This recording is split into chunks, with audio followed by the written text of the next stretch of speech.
be in New Jersey for 18 days with my two grandkids there as their parents. Go to Sicily. Commission, we're ready to start our meeting. All right, calling our meeting to order. This is the regular meeting of the Plan and Design Commission. Today, Tuesday, May 21st, we're meeting here at City Hall. May I please get a roll call? Mr. Fontaine. Commissioner Henry. Here. Commissioner Arnold. Here. Commissioner Mantis. Present. Commissioner Bruckman. Present. Commissioner Hecht. Here. Vice Chair Kirsch. Present. Chair Moore. Present. We have a quorum, Madam Chairman, and I do recognize Student Representative Alex Mendoza and Student Representative Jackson Roberts, Annette Lidor, City Council Liaison, and Corporation Counsel Marcus Martinez. Thank you. Wonderful. All right, our first order of business is to review the minutes, or to approve the minutes from the last meeting. Can I get a motion? So moved. Moved by Commissioner Mantis. Second. Seconded by Commissioner Hecht. Any discussion on these minutes? I have one on packet page 6, lines 31 and 32, which refers to a comment that Attorney Bernstein made. Will you excuse me a minute? Sure. I know we're seeing our friends and discussing how we're going to handle our issues here, but we're trying to conduct the meeting here, and you'll have your chance to talk when it's your turn. Thank you. In which Attorney Bernstein pointed out that I was in favor of permitted uses rather than conditional, which is what it says. And I think I further added that I was alone in that belief last meeting. All right, thank you. With that change, with that friendly amendment, can we approve the meeting minutes? Can I hear from Commissioner Mantis? Works for me. Okay, and, okay, wonderfully. Can we please get a vote on approving the minutes? Voice vote, okay? Voice vote. I think I'd remember this by now. All right, all in favor of approving the minutes from May 7th? All in favor? Aye. Any nays? All in favor, the motion passes. Okay. In our scheduled business today, we have public hearing PUD-2024-00002 for a preliminary and final plan development in the nature of a special use permit with modifications. This is a plat of re-subdivision, consolidation, and design review and related city code variations as appropriate for an addition and other improvements to an existing motor dealership at 2745 and 2699 Skokie Valley Road. Carl, would you like to update us? Thank you, Chair. I would ask your planner, Rusty Akash, to come up and make the staff presentation. Thank you, Chair Moore. Thank you. And for those of you who don't know me, I'm Rati Akash. I'm the other senior planner. And thank you, Carl. Thank you so much, Carl. So if you remember, Acura came before you in April. This was continued to the May 7th public hearing. The applicants needed that time to address all of the PDC's comments as well as the neighborhood's comments, and they're here before us with a complete submittal. So just to give everyone an overview, so this is an existing dealership. So there's an existing building, and the addition that's going up is going up in front of the building. That's the location map off of Skokie Valley Road, just north of Half Day Road. So the addition is approximately 5,600 square feet. They are incorporating facade improvements because the addition is going to tee in now with the proposal. It's almost a corporate brand update for Acura that's happening here. And there are other accessory changes. There's an existing use, which is a motor vehicle use, but they are proposing a car wash and a little sales showroom in front. The property is zone B3 high commercial, And the subject property is about 4.3 acres in size.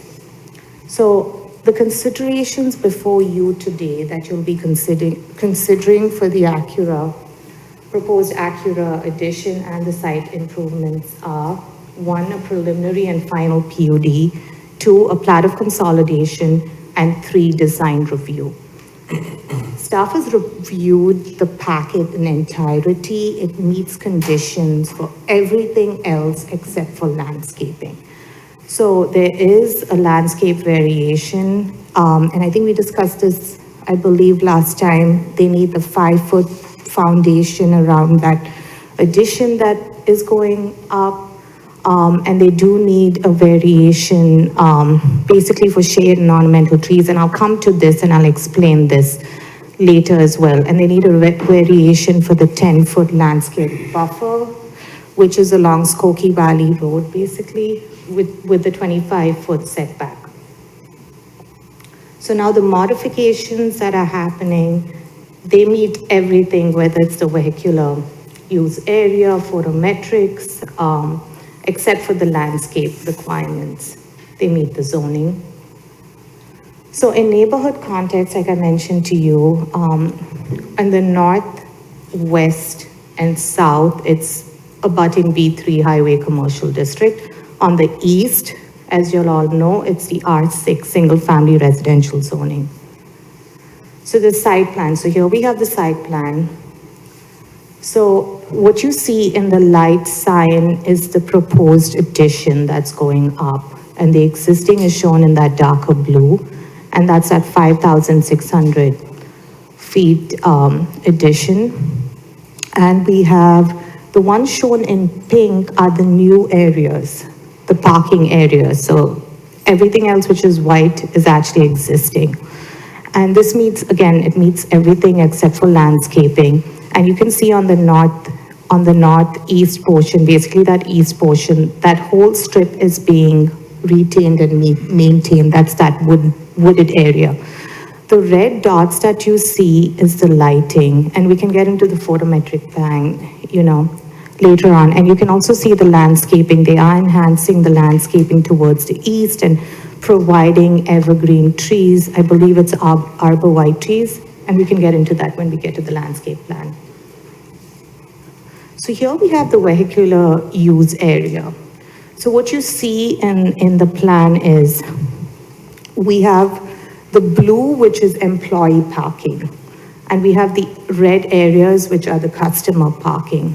So we have 13 stalls for the customer parking, which includes 3 ADA parking stalls, which meets code. And we have the employee parking towards the rear, and everything else is storage inventory parking, basically for the storage of the Acura cars.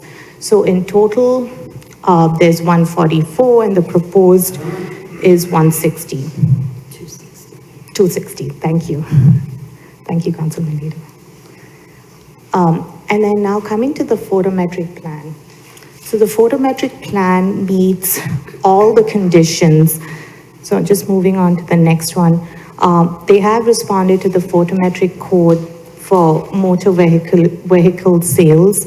This meets all the requirements of, including the 3000 Kelvin requirement for the color temperature. And we've also created this as a condition just to make sure that they comply with it.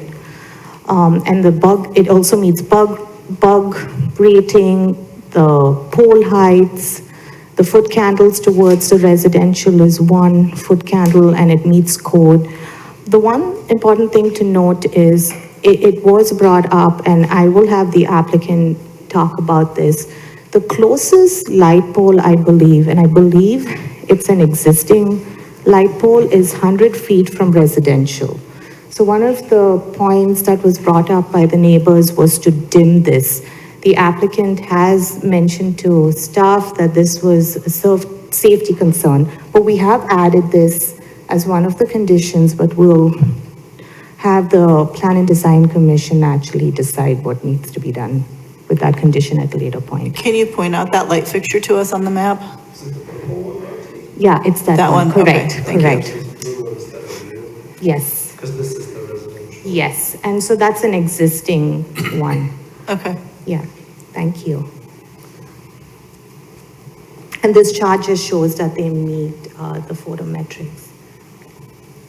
So I know sound was brought up and this was important, and we requested the applicant to actually do a sound analysis for the car wash as well as the new mechanical units that are going up on the rooftop.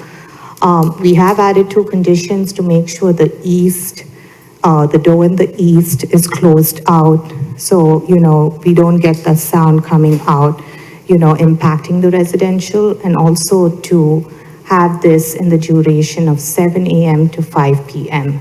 So this chart shows that, the maximum decibel reaching the property line, I believe, is 50, and that meets code. And the same goes with the roof plan. So there were 2 things with the roof plan. One of the recommendations was to make sure we have screening, and they have provided screening right around the existing as well as the new mechanical units, and they do have a parapet wall. And I believe so the mechanical units emit 70 decibels, and by the time this reaches the property line, I believe again it's 50, and I'll have the applicant talk about that, but they said it was, okay, that says 50, thank you, Carl. So now coming into the landscape plan. So right now we have 3 variations, but I do want to point out, this is for the proposed. To bear in mind, they have that wooded area in the east portion, which already has a lot of shaded and ornamental trees, and as well as on the west. So there are 3 variations that they're seeking. One is the 5-foot depth of foundation planting, and that's only in the new proposed portion, which is that portion in the front.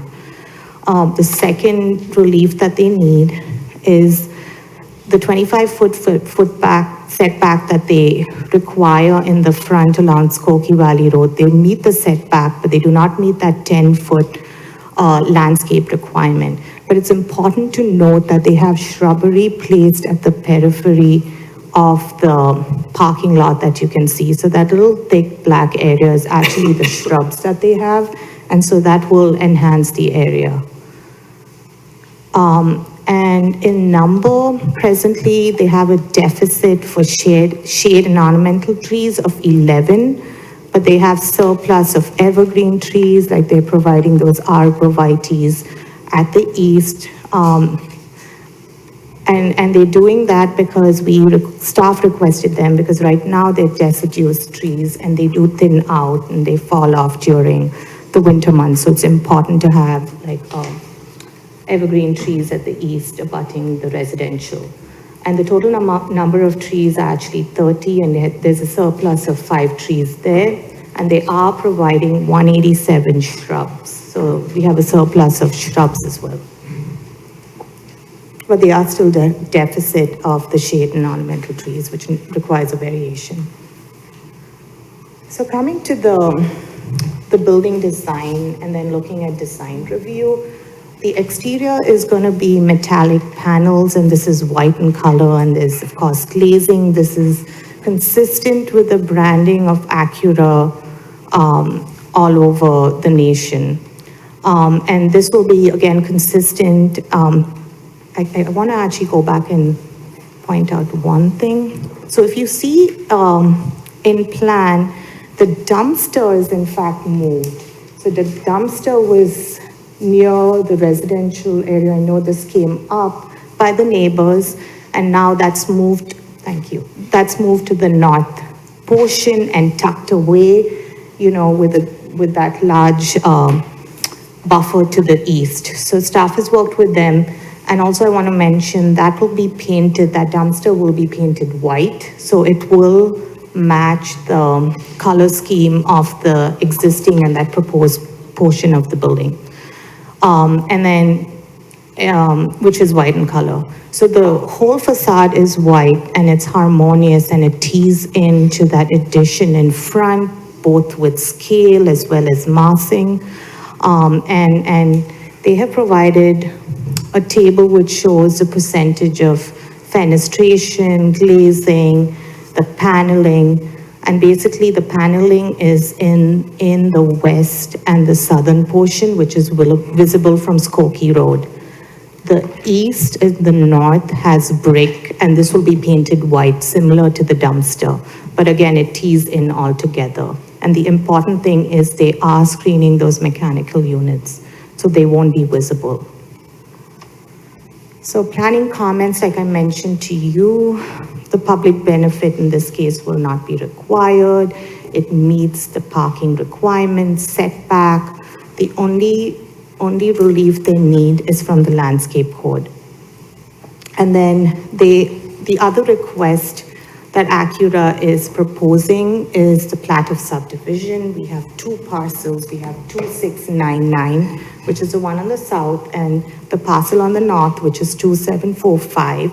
And they're proposing to consolidate this, so this becomes one parcel. It has a lot of benefits to doing this, and staff also encourage them. And it does meet all the requirements of the plat of subdivision. And to note, this development had a special use ordinance, and I believe I brought that up last time, which listed conditions. So staff has added to that, pulled conditions from that special use ordinance as well as added. So here are the conditions that staff would like to include, and we want the PDC to look into this. That's the cross-access easement. This was existing between the two parcels to preservation of the wooded area on the east, hour limit on loading and unloading of vehicles, no interior fill-in for vehicle storage, cap the hours of operation, especially where they're facing the residential district for the car wash, and also limit the luminaires output to that 3000 Kelvin. And the one thing we've also added is the light dimming on the luminaires, but we'll have the PDC decide on that. And then consider a condition on our limit for the delivery and trash pickups, because that was brought up by the neighbors. So if you could consider that as well. Can I make one comment on that? Yes, please. I just have one comment on that. The top bullet point, sub-bullet point, 4 below that, no interior fill-in. That was a condition when that property was developed some years ago. Obviously, now the applicant is asking to fill that in. And part of the reason that condition was imposed several years ago is so that the city would have control as to what was filled in. Well, now the commission can see what the proposal is. They want to fill that area in with additional vehicular storage. Which is in that portion of the site on the north. Okay.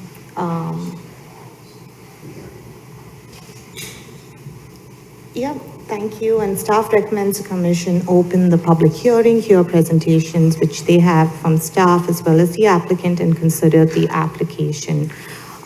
Staff, since I know PDC did not request a staff to do the finding of fact, the applicant has. We got a complete submittal, so staff did draft a finding of fact. This was sent out today. I hope everyone got a chance to see it, or we can also pull it up if you have specific questions on that. Thank you.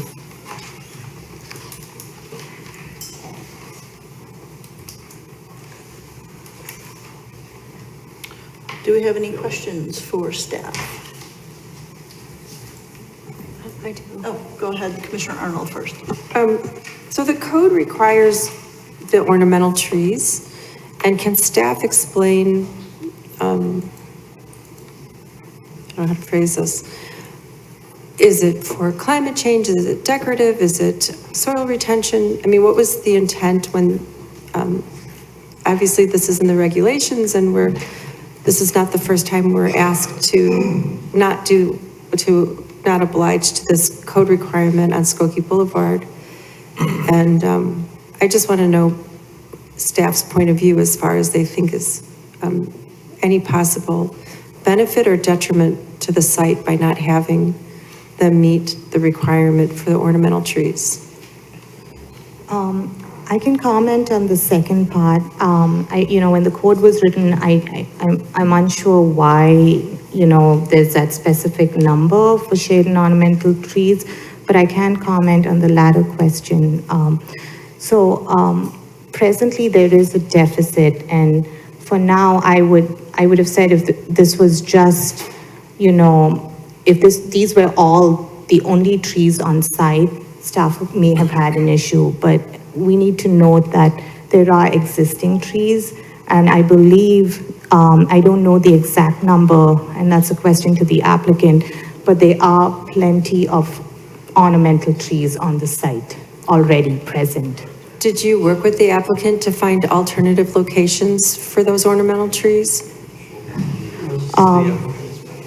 Yeah, so this was the applicant's proposal, and we worked with the city forester to decipher which were the ornamental trees.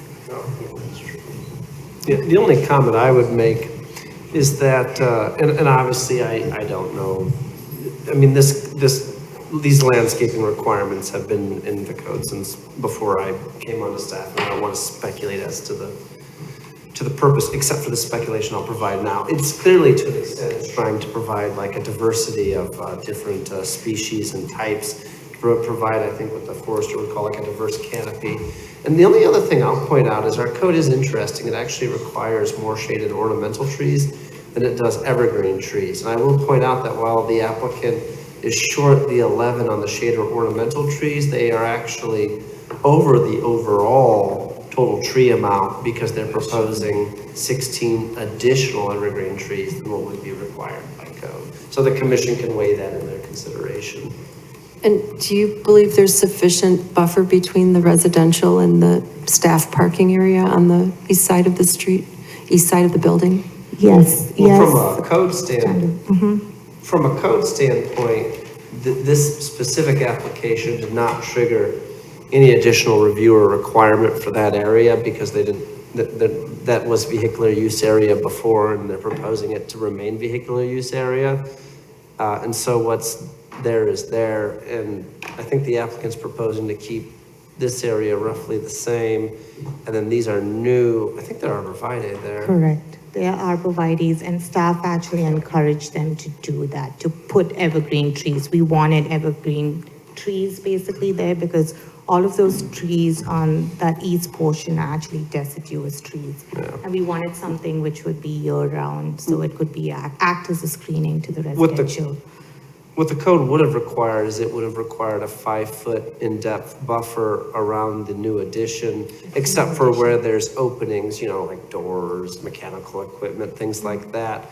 And so that was not provided. And so staff documented that's a variation. And then obviously, the applicant presents that they'll do this landscaping quantity, but at these other locations, which is done at the southeast location and then along the front. And so obviously then the commission should use the PUD standards to determine if that is acceptable.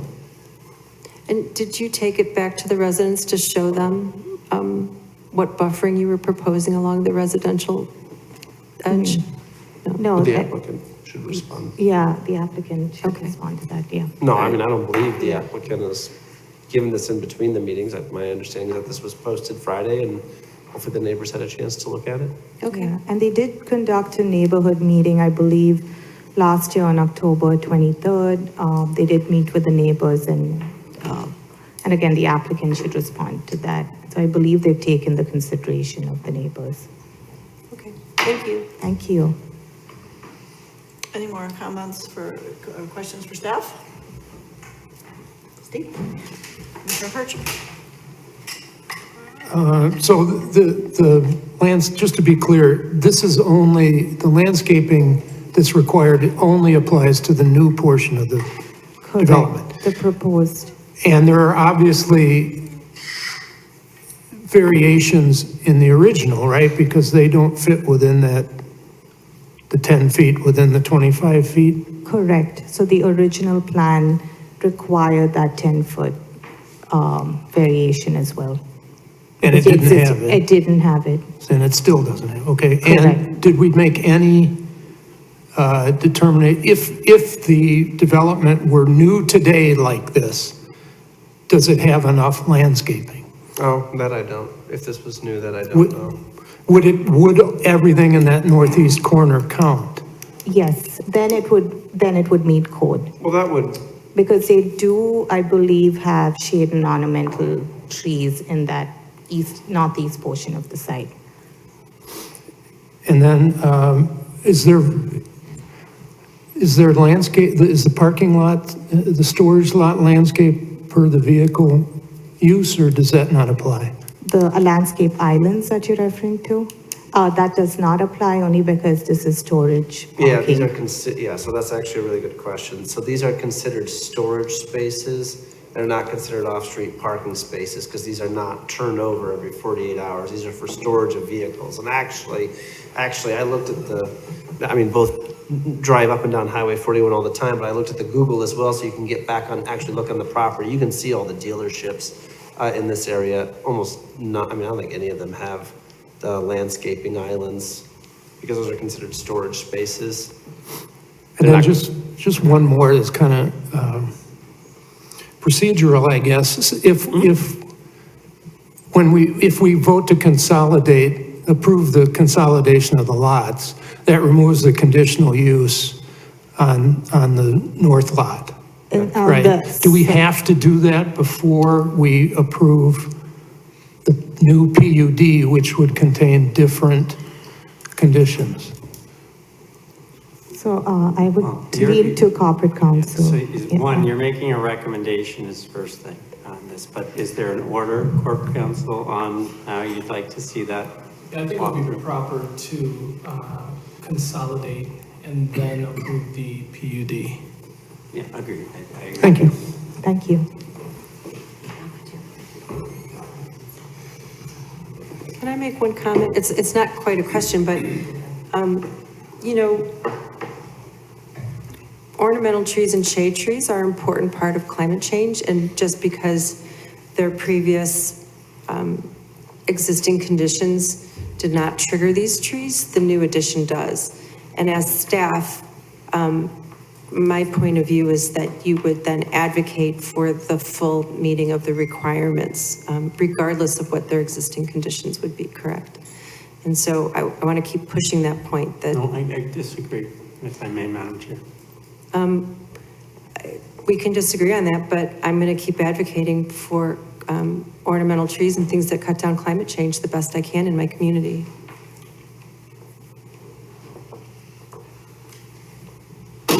Any more comments from the commission? Any more questions? All right, thank you. Are we ready to hear from the petitioner? Thank you. Madam Chair, may I ask a Oh, question? I'm sorry, yes, one more And question. I don't know if it's from the petitioner or from staff, but I was just wondering if you have pictures of the arborvitae and the size versus the evergreens in terms of what types of coverage that Yeah, actually. I'll have the applicant show you Terrific, thank you. pictures. Thank you so much.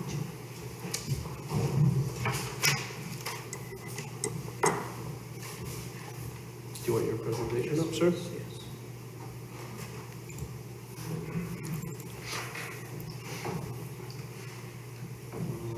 I may have to, just tell me what page you would like.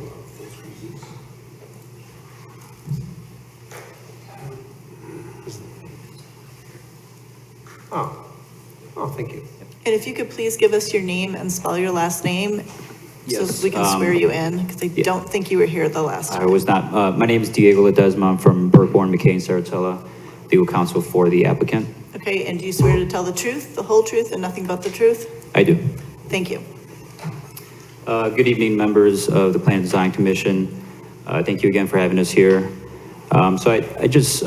Senior Planner Akash was very, very comprehensive in her presentation, so I just want to touch on a few things. Mainly, I want to touch on the landscaping. It's actually, Carl, if you don't mind going a few slides up. Oh. We're gonna try this. Okay, so hopefully you can actually navigate that. All right. And then if you need to point to anything, this mouse has a big pointer on it, and you can use that to point to anything. I got a laser here, and it's not working, but. You can use this if you need. Okay, thank you.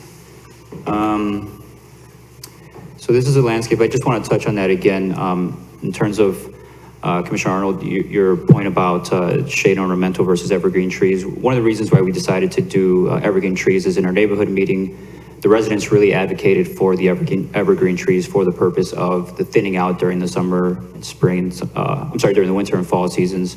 They really, one of the big points that they made at the neighborhood meeting was to keep that screening all year round, especially with the addition of the car wash and the noise, that adds for a great buffer to those neighbors, especially the 4 or 5 or 6 that are right along that road. So that's one of the points about why we're in surplus of the shade and ornamental trees as opposed to the, evergreen trees as opposed to shade and ornamental trees.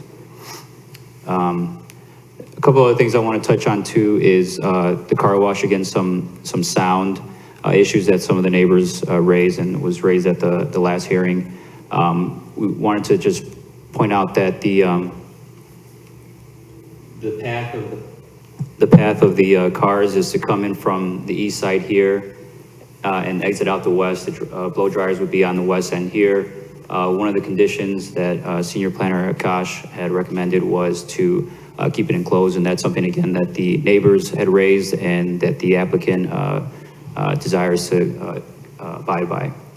And then just another point of the path, the vehicular path, you see this middle drawing here. The car parks here, comes in through the service. The service will be from the west entrance out of the east exit, and then from the east going in, heading west and then out.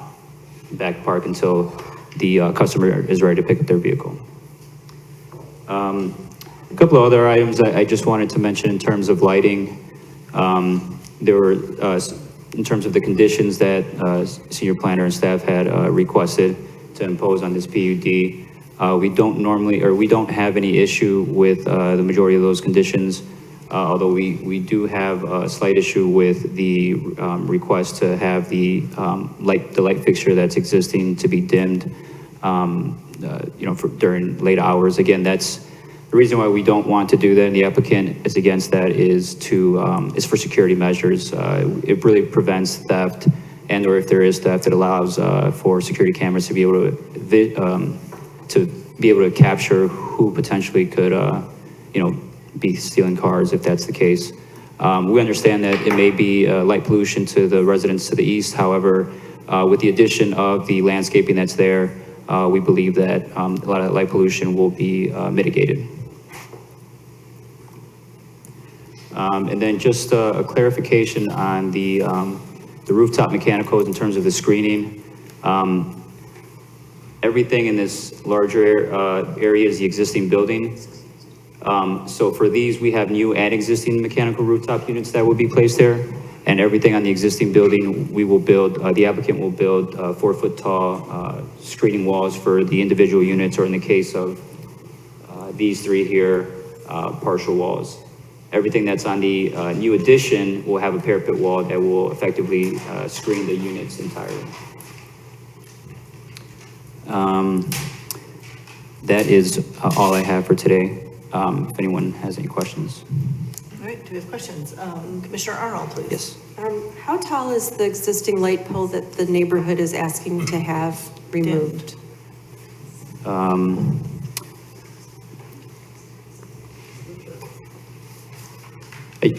not too sure, but it's within code.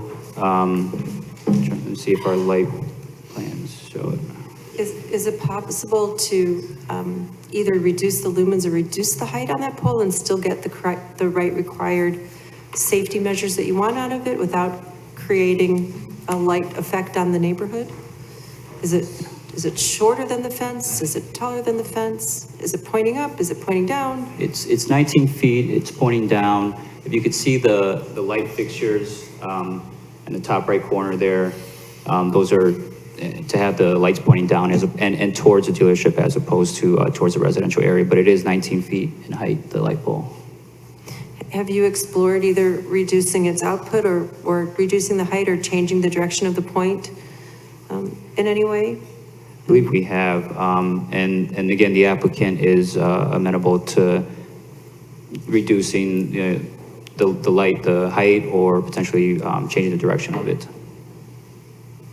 Because even though the light points down, it still comes out and people can see it from a distance. You know, on that point, it seems to me that you could arguably move that light post to closer to the perimeter and then direct the light into the lot as opposed to letting it be open on all sides even. If that's viable, I don't know. You're referring to that corner there or somewhere Yeah. along those lines? Yeah, because you see, if you're looking at it, there's a fair amount of space between where that light post is and the perimeter of the property. If you were to move it further east, you could direct the light in a more powerful fashion so that it's focused on those areas that you're interested in remaining secure without having the light infiltrating into the residential area. I think one of the issues that we might run into there is that it'll be too close to the residential area. We won't meet code then. And in addition, also, I don't think we would be in compliance with the foot candle requirements. I have no idea.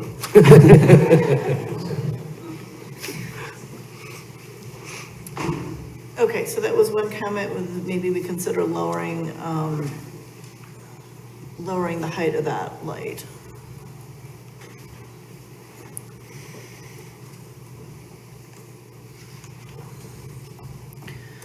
Any more comments or questions for the applicant? Oh, sorry, we have from our student commissioner, Roberts. I'm just gonna scoot over here. Could you head back to the mechanical, rooftop mechanical page for me? Yeah. Just to confirm, the top of the page would be to the east, correct? That's correct. So for those two new red units on the old building, do the openings in the screening wall have to be directed towards the east and towards the residential buildings? Because it seems to me that it's kind of defeating the purpose of putting those screening walls around, and instead just channeling the sound towards the residential buildings. I don't see why that should be an issue. So you would be able to change them to say on the south side or the north side? That's of the correct, building? yes. Great, thank you.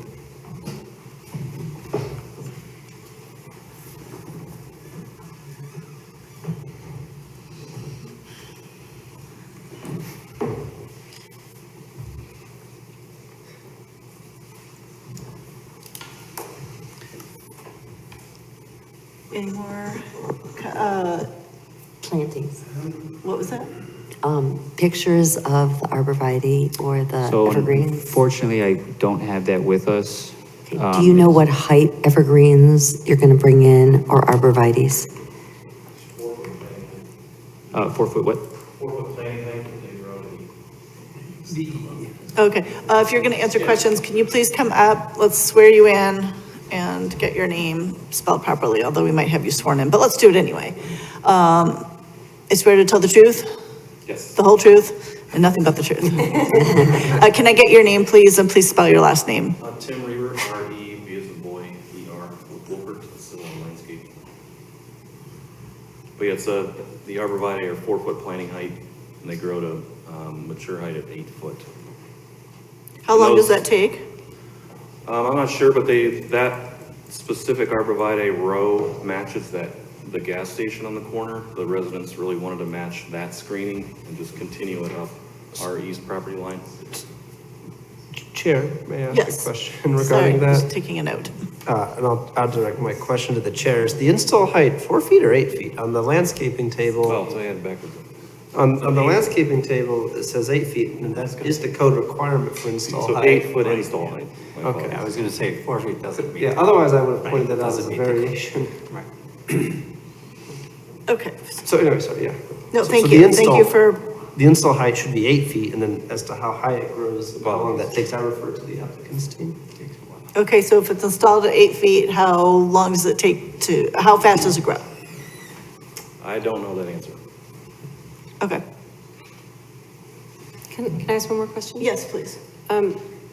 How many storage parking, have you evaluated how many storage parking areas would be impacted by an ornamental shade tree in the large asphalt heat island area?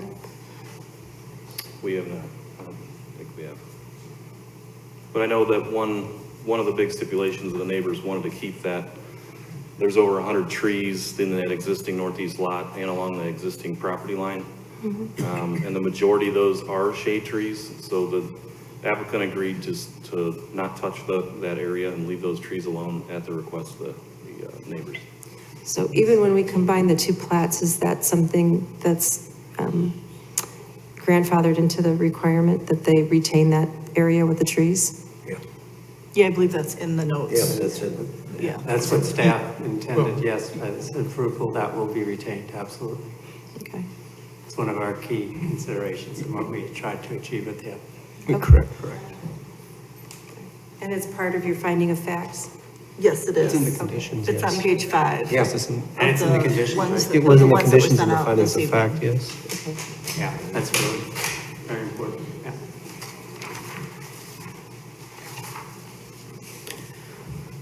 Okay, do we have any more questions for the applicant? All right, you may, let's see, do we have any questions from the public? Okay. Yes, so why don't you guys sit, the applicant can sit down, the public can come up and stand in line, and each person can come up and, get sworn in if they haven't been already, and ask their question. Or provide testimony. Whatever you want. You've got 3 minutes to opine on this project. I'll do whatever you give me. So, Latitude. what is your name again, please? Todd Needleman. Okay, and you- N-E-E-D-L-M-A-N. I do swear to You tell the were sworn truth. in last time, all right, I so pay when you're ready. taxes at 1258 North Avenue, Highland Park. Oh, I don't think you have to give the address Okay, anymore. I did. One correction just to the gentleman. Okay, We don't have sufficient screening as it is now. So if you come to my driveway from November to under the first blooms 3 or 4 weeks ago, you will see an ample amount of light pollution still. And that's without what's proposed. So I just want to make that clear, that that light is seeping through. Now, not during the summer as much, but like I said, during late fall to spring, it's very bright. okay. Any more comments? Oh, I do.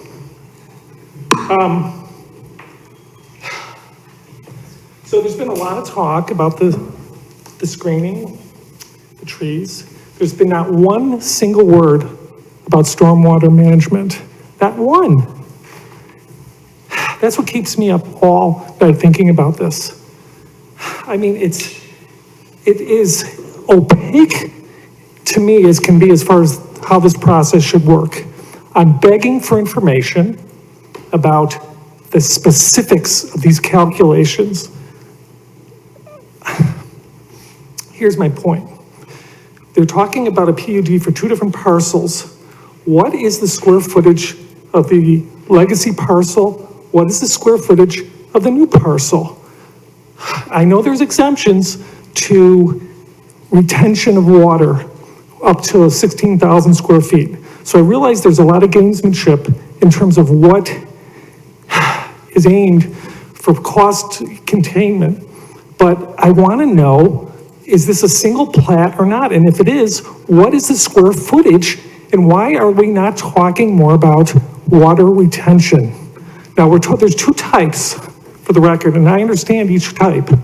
Okay, we're talking about a type related to impervious surface. So when you start to blacktop, 20,000 square feet, generally there's a requirement for stormwater retention. And then there's another requirement, and that has to do with infill construction. When you start moving around dirt and you start moving around earth, then there's a different requirement in terms of what you have to retain. And then that relates to the conveyance of water to our infrastructure that runs down our street. We share the same infrastructure on North Avenue. So we're talking about potentially, by my estimation, 8 to 10 tennis courts worth of impervious impervious surface that is going to get drained partly to, I suspect, I'm told there is going to be some underground storage. Never told how much, don't know how it's going to be conveyed. into our infrastructure. We live in a very flood-prone area. And this isn't typical, okay? This is not like, I've been told, I've had many conversations. I was on the phone with Manny Gomez for an hour on Friday. We were walking through the code. I've spoken to all these gentlemen, and I appreciate their time with you as well. But it's opaque. We need to understand how to manage as a community the risk of this area, okay? There hasn't been one single word on all these presentations about stormwater management and how it's going to hit our watershed. I've lived through it. I have the PTSD, so do my neighbors.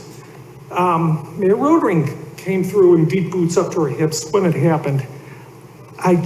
This is the time to be asking the questions and not whitewashing it or just ramming it through. It needs to be addressed. And I beg you to ask these difficult questions. I want to dig into it. I want to see the numbers.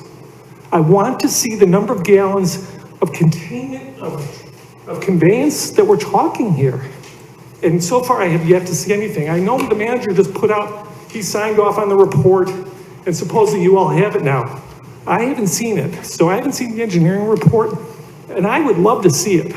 I want to read it and dig into it and make sure we're doing this right, okay? I don't want the bare minimum in terms of retention. It's just too important. These are our houses. We've been through a lot in the last 15 years. So I'm sorry, I'll stop talking. That's all right, thank you. Thank you.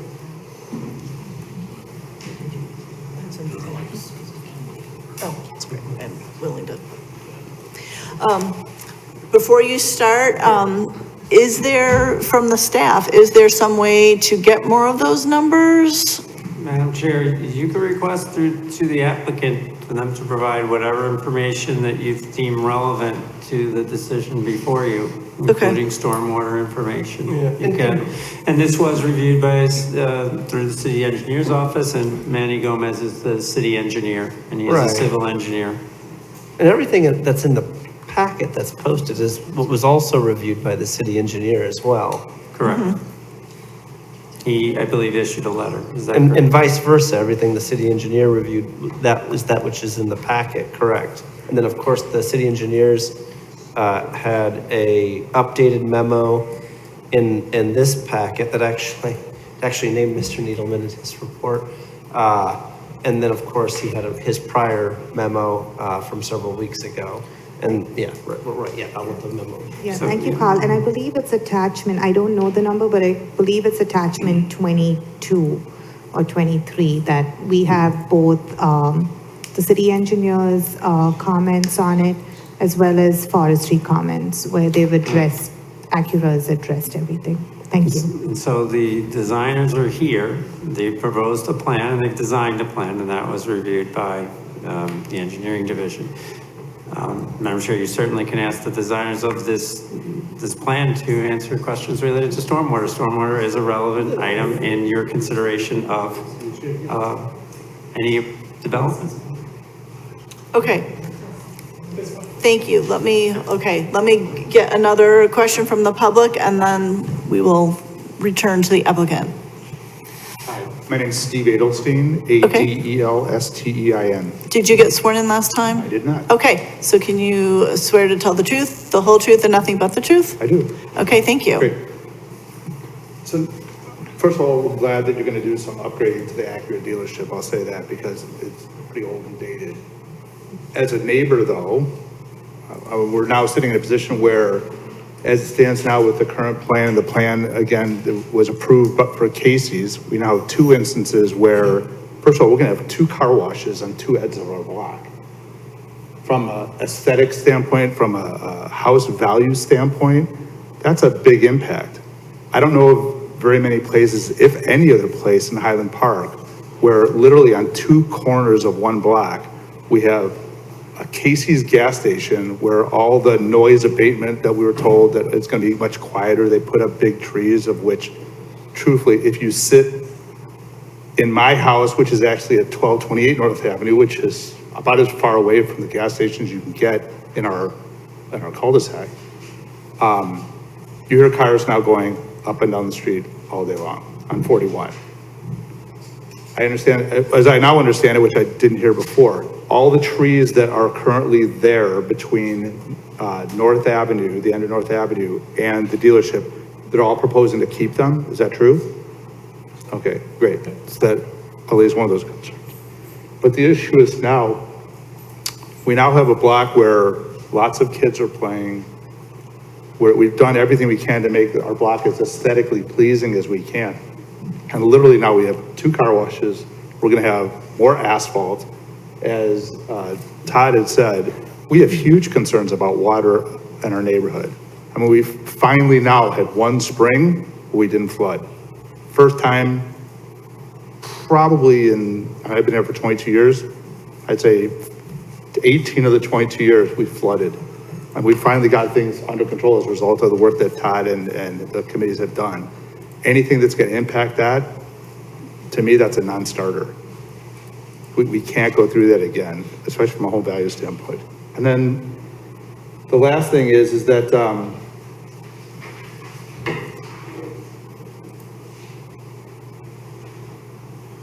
in terms of the light variance as well, Todd is not alone. I mean, literally, we see the lights shining all the way through. I live like 3 houses down from, we can still see it as well from the dealership. So if anything could be done to reduce the light noise, if that's what you call it. Light pollution, yeah. Light pollution, fine. That's gonna occur as a result of now having expanded lots is gonna be helpful to us as residents. I mean, besides the fact that the actual dealership itself, the front of the dealership is literally gonna be visible by our neighborhood for at least 4 to 5 months of the year. And that's not residential in any way. As it stands now, the front of the dealership actually faces 41.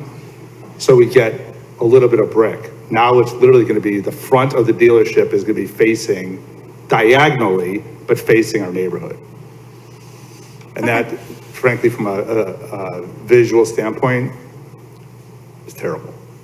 Okay, thank you. Anybody else from the public?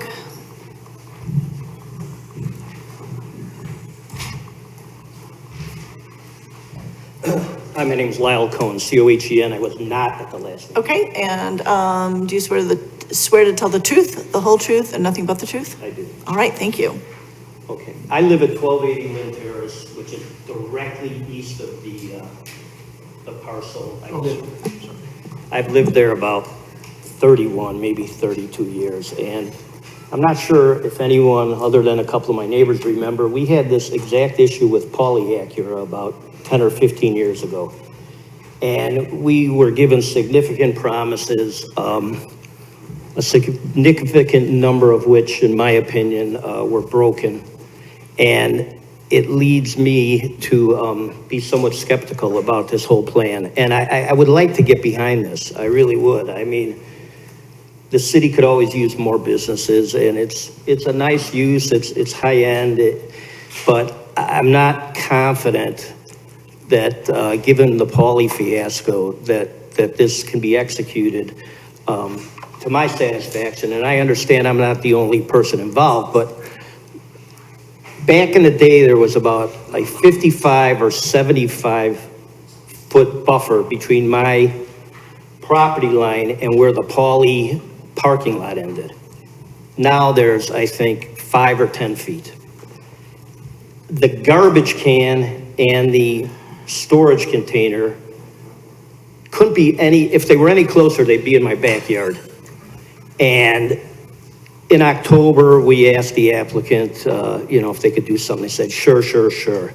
And now it's May, and I still listen to the garbage being picked up early, and I don't know who else listens to it. And I listen to the parts being put in the storage container, and I listen to the door being closed.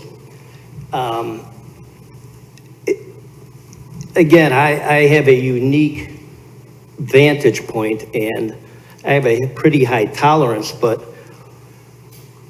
I'm not sure the promises can be fulfilled. I also have a huge concern with the building or the buildings. I don't know how many acres we're even talking about here, but there's a significant amount of time being talked about the landscaping up against Skokie Valley Road. And then there's just a couple minutes being talked about on that east side of the building. And that's where my backyard is. Paulie never put in any other trees. I can see right through any season. I can see right through my backyard, and I can tell you when mutual's open or mutual's closed.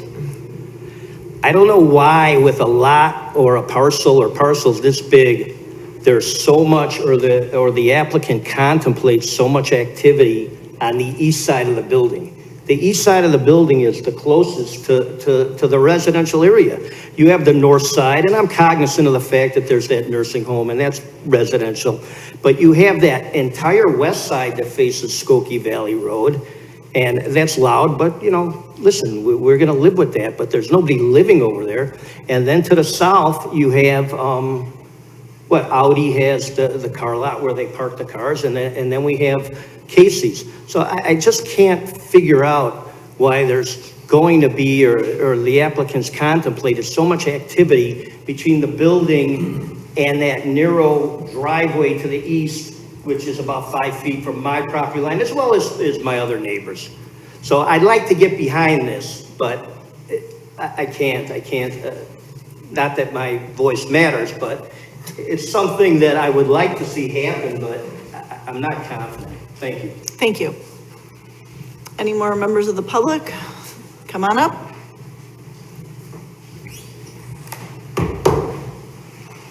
Okay, what's your name, please? Amat Markisic, Markicicmet. Okay, and do you swear to tell the truth, the whole truth, and nothing but the truth? I do. Great, thank you. Go ahead. All right, so I live, can we get the picture with the parking spaces and the lights, and it had purple on it?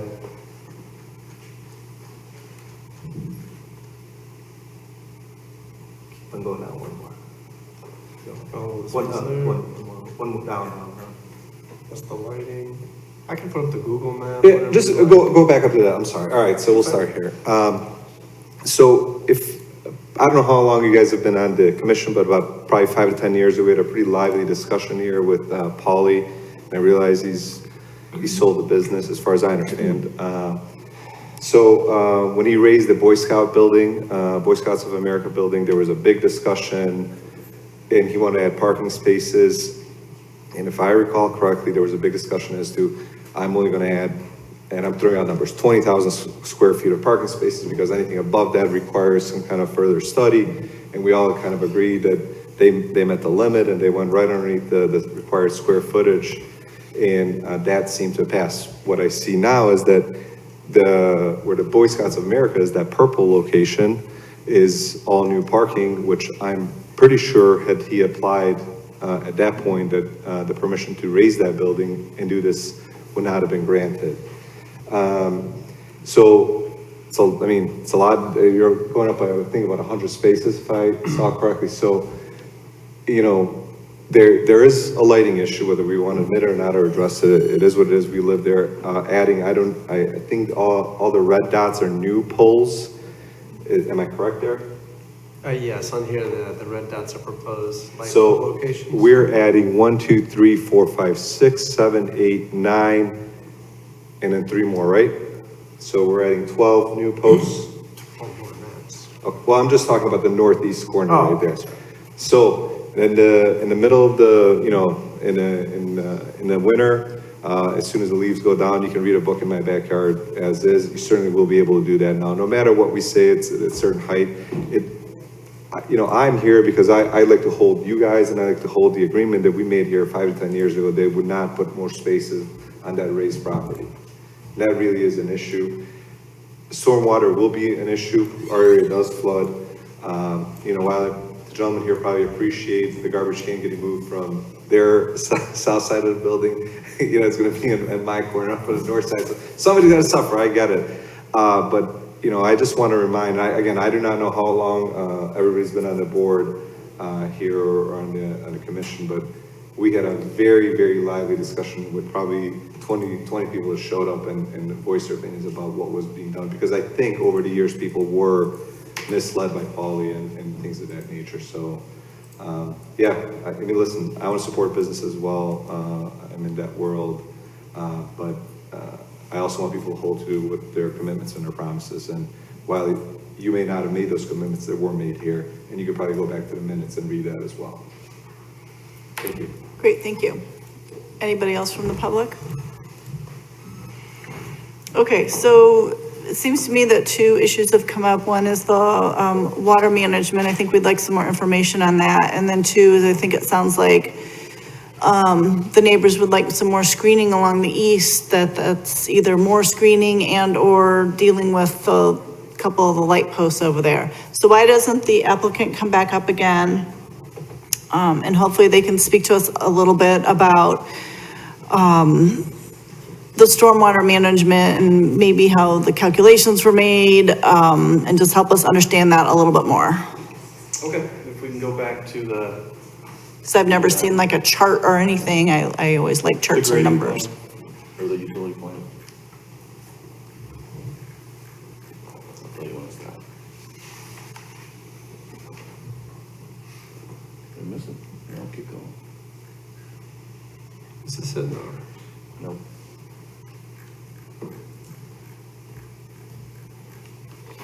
It must have been up further. Oh, we have all the plans, I can pull up anything. Okay, yes, the grading plan, it shows the stormwater, proposed stormwater.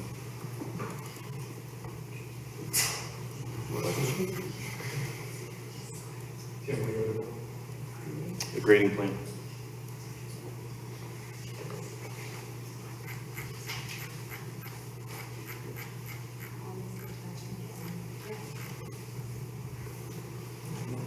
Existing condition. Keep going. Site plan. Grading and drainage. There you go. So this is the stormwater management plan, grading, and detention storage plan. Do you have the pointer? You can use, you just have to kind of use this, I don't know. Okay. Well, sorry, it has a big. So right there where that arrow is pointing is the vault that is proposed based on the Lake County requirements. It's about 5,000 cubic foot of storage. Currently, the existing outflow flows through a 48-inch pipe. We are restricting it down per code requirement to a 4-inch restrictor. So all that existing drainage that flies through there in a 48-inch pipe will be slowed down in the 100-year event through a 4-inch restrictor, and release rate will be slowed to release over 48 hours in a 100-year storm. And where does that water go to? To the existing, it goes to the east through the existing system. And the proposed stormwater pipe, all the new stormwater pipe that is proposed around the addition, which starts down here, this is all new and has been sized for the 100-year flow. So in a 100-year event, in essence, the overflow or flooding that happens will happen on our site during that 100-year event for our impervious area that we're capturing. So that's, we have met the Lake County requirements for that volume for comp storage and detention storage for the proposed development. Does that water go directly to the fork of the Chicago River that's right there, or is it going someplace else first? It does? Yes. Absolutely.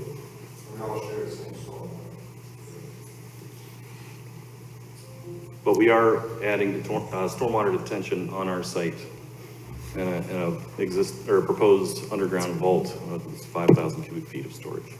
Okay. Can you point out those vaults on the map? Yeah, so this rectangle here, and there's a note here, I don't know if you can read that, but. Do you want me to zoom in? Yeah, that'd be great, that's Can you tell us what packet page this is so that we can? This is packet page, and that says 23, I have to zoom in on that too. Okay, thank you. I have a question for you. If that 800 years breached, which we've seen a lot of lately, where's that water going to go? Where are you planning for secondary storage after that breach? for the 100-year flow. Well, you said that you sized it for, sorry, maybe I'm not hearing correctly. Yeah, it's, so normal condition or normal requirements for sizing of storm sewer, just the pipe, is usually 10-year storm. We size it for 100-year in this condition because of flooding concerns, but also the vault is sized for the 100-year storm, which is a 1% chance of happening per year. So in essence, if they're in the 100-year event, we're storing that volume of water and restricting that flow down to a 4-inch restrictor as opposed to a 48-inch pipe, and draining the water out a lot slower. Can you scroll up a bit towards the west side of the building? The west side of the Yeah. building? Okay, so there's you've got parking aligned with the angle of 41, and then you've got parking aligned with the 90-degree angle of the building, and there's a triangular wedge in the middle that is not, it's neither striped for parking. This area? Yeah, what's going on in that area? Just parking stalls and storage for, But you don't have it striped on your plan as parking stalls. Not So on what this are you plan. going to really use it for? not on this plan, but if you go back to the striping plan, Yeah, it'll this show is it. striped on other plans, though. Yeah, there you go. It This- is. Yeah, this site plan, and there's other plans as well where it's striped as well. Yeah, I the don't- plan I was talking to was the drainage and grading plan. I understand that, but to me, there's missing information on the document, and I've got a question about it. What is it? What are you doing there? We'll go back to the striping plan then, I guess. Please.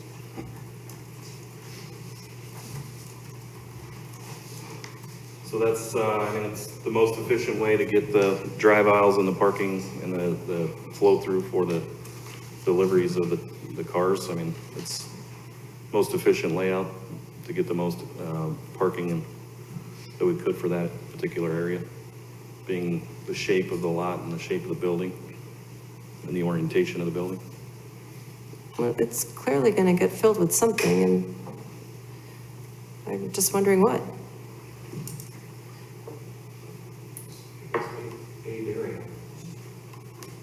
There's no plans for any outdoor storage or anything like that in that area. Yeah, so drive aisle to get from the south part of the site to the north part of the site and allow for turning movements. And what's your policy for people using it? Is your policy to let dealership people load cars up there? Is your policy to store cars for a short period of time? Is your policy to let patrons park there while the accessible parking spots aren't open to them? What's your plan for it? Here's the exhibit for that, right? This is the exhibit for the, green indicates storage and parking, blue indicates employee parking, and then this pink or red indicates customer parking. Yeah, and I am concerned that the overflow is going to happen in the area that's treed, the leftover lot area that's going to become your natural swale, right? Natural You've swale. even already got some retention swaled on the. All the west drainage side that of we're it, and then proposing Where's is, it going to go? all the proposed drainage is underground. So all the overflow that happens in the 100-year storm will be underground. But at some point, that'll fill up. I mean, So we've- in a normal design, we do a 10-year storm sewer with an overflow, overland flow route. That's not the case here. A lot of times the pipes are 10-year with the 100-year flow bouncing over the pavement to a maximum of 1-foot ponding. That's not what we have here. We took all that overland flow route for the 100-year and put it in the pipe. So the hydraulic grade line, the highest level that water gets in the 100-year storm is below the surface. So there's no surface ponding or anything happening on the ground for the 100-year event. But what if it's more than a 100-year event? I feel like we've had several 100-year events in the last 10 years, to be quite honest, and I think that's understood that there's an expectation that those events are going to become more frequent in the future. And it's part of my responsibility and this board's responsibility to like make sure we're thinking about that. Because at some point, if that's all filled up, where's that water gonna go? Is it gonna go on the part of the parking lot? Is it gonna go into, I don't know what the profile of the property looks like, so I don't know where that water's gonna end up. I know we don't want it to end up there, but you know, if everything fills up, what's gonna happen? because that river floods and it overspills at Park Avenue. It happens. Maybe it doesn't happen every year, but it happens often enough that it's a concern that we need to address. Yeah, I know the 100-year flow data and the rainfall curves are updated all the time by all the counties and all the stormwater professionals. So we're following the 100-year guidelines for design and for the rainfall intensities that have increased ever since I've been in engineers from the late 90s. It's always gone up. They are required to use the updated bulb. Right.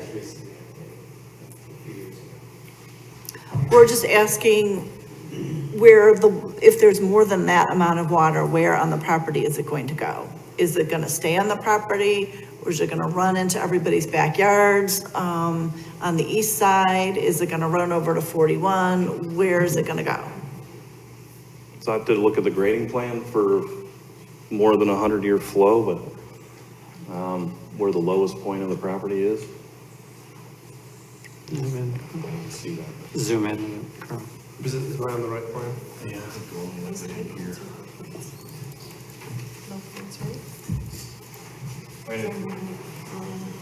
We can analyze the back-to-back 100-year floods or the 500-year storm and show where that is. I don't want to give you an answer that's incorrect, so we can certainly add that to the report. Okay. Is that something we would like to see on the board? What a 500-year flood is going to look like on this property? Yeah, I believe so, yeah. I'd like to see what it looks like. I'm not saying we need to redesign the entire drainage system for that, but I think I'd like to see where that water's gonna go. Well, where does the ejector pump, where does that pipe go? The pipe discharges to the east through the existing system. So it's following existing drainage patterns, so we have to follow the existing flow where it's going today. So Right, but so that pipe ends. Can we have the? Where does it end? Like where on, if I'm looking on here? Right where the arrow is where it ends on. Okay, and that, Well, it doesn't end there. It must go to some other place. does it connect to? No, I'm saying on our property, that's where the discharge is. Right, what is it connect to another line that goes to Yes, it's all this? existing storm sewer system we're Okay. tying to. Okay. Which I believe then dumps to the, Well, there's the ditch. Are we allowed to ask one question sure, why not? Come up and, You have to come up. You very nice. all right, It's never gonna end. yeah. All right, I just, If I can step in for 1 second. Matt Markissick. Sir, can I just stop you? AHMET. Sir, can I just stop you for 1 second? Far be it for me to counteract the chair, but the questions need to be directed to us. If the applicant wants to answer. No, these are for you, these are for you. I Yeah, that's apologize. fine, I just Yeah. want to make sure. No, not for you, it's these clear. are for you. Yeah. Markissick, MARKICIC. I'm very good at this. I would like to revisit the minutes from, I want to say probably 7 years ago, the I was discussion. gonna ask about that Yeah, anyway. so. because because I remember being, listen, you live with the rules that you're bound within, right? I remember being bothered, but it seemed like the addition of the parking spaces 7 years ago was done with a specific square footage, and it was approved because it became, or the addition was under a specific amount. I am very curious. They paved, I think Audie's paved to the south. If you now include this surface, there was a significant study that would have needed to be done at that point. If rules have changed, and we'll live with that. That is fine. But I would like to revisit what I thought, and again, the previous owner had committed to, or was discussed here, that there were certain things that needed to be done had they decided to pave the entire thing. Now, you pave the entire thing, you add 20 more light bulbs, it's a different situation, and I don't think that would have gotten through 7 years ago. So what it seems like to me is that we're doing this in two phases, granted with two different owners. I would like, if minutes are available and we could revisit, because this was a long discussion over a couple of months, that we should go back and remind ourselves what we all thought that we had agreed to. Because as you know, if somebody comes in new, they may not remember, but somebody that's been there, it seems like a bait and switch. And that's all I'm just trying to suggest. I'm not trying to suggest that it's being done by anybody here, but I'd like to go back and take a look at what we discussed. Because there was I distinctly remember there being a specific square footage, and the new surface was underneath that square footage. And we all agreed that he had the right to raise that property. So Director Fontaine maybe has a Yeah, and guidance it is for us. many years ago, and I was here, but, so I was too, I was here. I recall we you- certainly can take a look at that, but I will tell you, there was a condition placed on the property, not so that this would never be developed, but rather that it would have to come back to the board and commission so that this very discussion could occur. That's what I recall, one. Two, there were different standards or requirements that needed to be met for that versus this, because they didn't do this paving. If they had, they would have gone to the new, and I believe the vaults and all of that would have been triggered. They did not do that the first time, to the best of my knowledge or recollection. Applicant can correct me if I'm wrong, but they purchased the property. I don't believe the vaults that you're talking about already existing, and I would put that through you, Madam Chair, to the applicant, as Chairman Heck, as Commissioner Heck rightly pointed out through the chair. So that's what I recollect, and that's all I have to add to this at this time.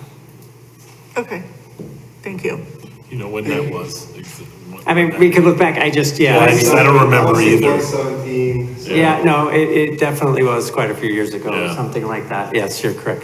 But again, I just want to stress that condition really was to make sure that it came back. Force this to should they do happen. it. Correct. Yes. And yes, at that time, they were going to knock down the building, raise the building, and did not want to provide additional of this storage beyond what was necessary for the few spaces that they were developing at that time. That's what I recollect. And so the commission said, okay, that meets the requirements for those little spaces, but what about the rest? We want to make sure you guys come back if you're going to do that, because there's concern about stormwater. And that's the origin of the condition, to the best of my recollection. If I can ask, is that the ordinance that we have in the packet at page 41? Regarding, Defer to staff on that, yeah. regarding an ordinance granting a special use permit for freestanding motor vehicle storage that was approved by the city council in October of 2018? So then it was 2018, yeah. That's Just what we're referring to. I mean, yes. we've got it. Yeah, Yeah. I In our believe staff manual. did include that in there, yeah. The ordinance. Right, the ordinance, but, and so through this process, that ordinance is gonna fall away, but all the conditions are being carried over to this PUD for the consolidated property, so we're not losing any of those, the conditions, except for the one related to this very thing, which was there to trigger this very meeting to consider stormwater for any future development that included more paving of that area that was that former building, the Boy Scouts, I believe. Okay, thank you. Madam Chair, I'm one of the attorneys for the applicant. I Okay. was here at the last meeting, but I wasn't sworn in. Okay, so do you swear to tell the truth, the whole truth, and nothing but the truth? I do. Okay, and please give us your name and spell your last name. Sure, it's Matt Norton, Norton, and I'm a partner at the law firm of Burke Warren, McKay and Ciratella, and we are the attorneys for the applicant. I just wanted to clarify a couple things. I've heard words like gamesmanship and bait and switch. That's not what's happening here. We're talking about a stormwater issue here. We fully comply with the city's stormwater regulations. Our engineers have prepared plans that comply with the city's requirements. Your engineering department has reviewed them and agreed that they comply. We've used the most recent Lake County standards for 100-year events and other parameters that change from time to time. And I just wanted to be clear, we're not asking for anything special here when it comes to stormwater. We have some landscaping variations, one of which I think is even, a close call perhaps because of the massive number of existing trees we're keeping in that reserve area at the request of the neighbors. Our original plan was to go in there, clear out the buckthorn, plant native species. They like the buckthorn. They want it thick and dark in there. We're fine keeping it that way. But the stormwater should not be an issue that holds this up. We fully comply with the city's stormwater regulations, and why we would be singled out to have to do some kind of like super 500-year study on top of what's already being done doesn't seem appropriate and seems, frankly, to me, inconsistent with the PUD standards. And we're sort of we got pulled into the PUD process, even though we have an existing use, we're adding a small addition to the building. That's what triggers the PUD process under the recent code amendment. So we're glad to go through the process, but we don't want to be held to a higher standard here. On one of the factors here is stormwater that we comply with 100% with city code. So that's really just what I wanted to clarify. Okay, thank you. All right. Can I ask a question? I'm sorry. Oh, Sorry. one more, and then Todd Needleman again. Just to counter the gentleman, I mean, maybe I have the perfect solution to all this, which I've brought up a few times. And if the dealership would be amenable to an adequate downstream capacity analysis, which sounds fancy, but what it just does is it ensures it's a neutral set of eyes. It's an individual, it's a consulting firm, but they look at the impact from start to finish in terms of how this water flows above land, below land into our infrastructure. Now, the city maintains pretty good records on the sewer system, so I don't think that piece of the puzzle would be very hard to ascertain in terms of cost. Yeah, there's a cost to it, but is it a good faith measure? This is a PUD. I'm saying, can the city could we maybe ask that they perform this analysis to ensure, because again, let me finish, sir. This is an irregular type of situation in terms of the proximity of this business, the flood zone that we live in, and the potential impact that it has. And we have these two parcels. Again, I want to understand the total footprint of what they're proposing and how that relates to retention of water. This gentleman said that they've met all the requirements, but how much, that individual plat now, how many square feet are we talking? Does that exceed 16,000 square feet now? I mean, what is the footprint of that impermeable surface? To me, it doesn't make sense that they're not required to add additional retention. That's my bug. well, I think the retention that they have placed on the property is based on those calculations. Is it two separate parcels or is it one? That's what I'm asking. Are they afforded latitude because they're treated separately? No, they're going to be combined. Okay, and what is the combined surface of that? Do you know? For the entire dealership of what's being paved? Madam Chair, if I would, you just put this through to the applicant, in my opinion, if that's something that the commission needs to know, the area. They're supposed to supply us plans that are included in the packet that are to scale and have measurements on that. If something's missing, then we certainly can get Okay, that. can the applicant please come and provide us, surely you have the square footage of all the impervious area now. Yeah, it's in the agenda packet. There's a stormwater report that'll list those square footages of pervious and impervious. There's also an exhibit that displays that as well. I think it's online on your website. Carl, perhaps you can pull that up if you can locate it to help there. Okay, that's what I'm trying to do. Okay, yep. Attachment 19, Carl. Yep. Attachment 19, okay, thank you. What page is it, please? Page 95. One second, I'm getting a lot of windows open here.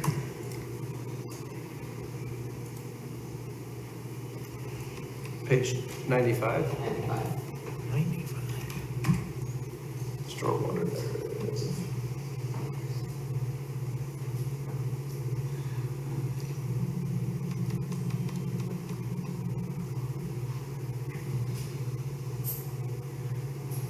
right, it increases the overall impervious area by 8650 square feet. So what is it now?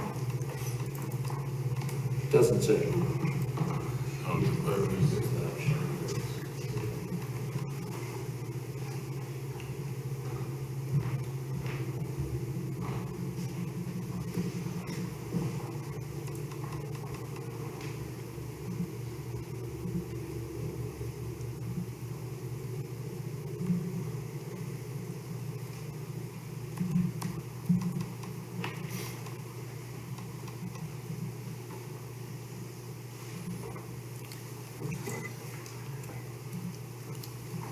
There, here we go. Existing impervious area, 120,000 square feet roughly. Proposed impervious area, 128,000 roughly. The existing pervious. Oh, I see. Yes. I see where it's at. Yeah, there's a chart on. Yep, I see. Okay. I think I see. Is you're talking about sheet EX1? Yes. Okay, I see it now. I just had to Yeah. find What it. page would that be? I'll pull it up. 30. It's on packet page 31. Or wait, hold on here. 35. Oh, that's TREX. Packet I'm page looking for 35. EX1. There you go. Packet page 35? 35. Okay. Yeah, upper right corner, there's a chart with the pervious and impervious breakdown, right there.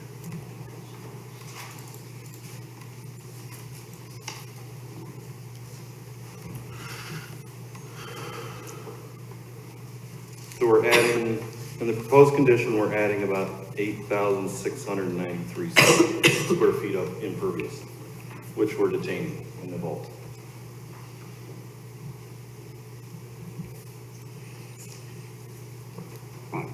I'm sorry, which number did you say will be retained in the vault? So the additional impervious area will be detained in the proposed vault. Okay, so the 58,730. If I may, Madam Chair? No, the additional Oh, I'm sorry. 8,000. Yeah, the additional 8,000 square feet of impervious area in the proposed condition. Okay. Okay. Madam Chair, through you, if I may. So Yes. that vault does not currently exist, correct? I'm sorry? That vault does not currently exist. Is Correct. that new infrastructure? I'm just through you, Yes. that's to the applicant. I just wanted to make sure that that was clear to everybody. All right. Does the commission have any more questions? I was wondering, and I know the area there does get a lot of water. Do we know where the natural water flows in that part of, in Centennial and in the Highlands? Is the water going there coming from where the dealership is, that into the residential areas, or is it coming from somewhere else? Because to me, if it's coming from the dealership, that's one thing, or coming from those properties. But if it's coming from the east, then none of this matters, to me at least. It's not gonna make a difference, because it's not affecting that, but I don't know the answer to that.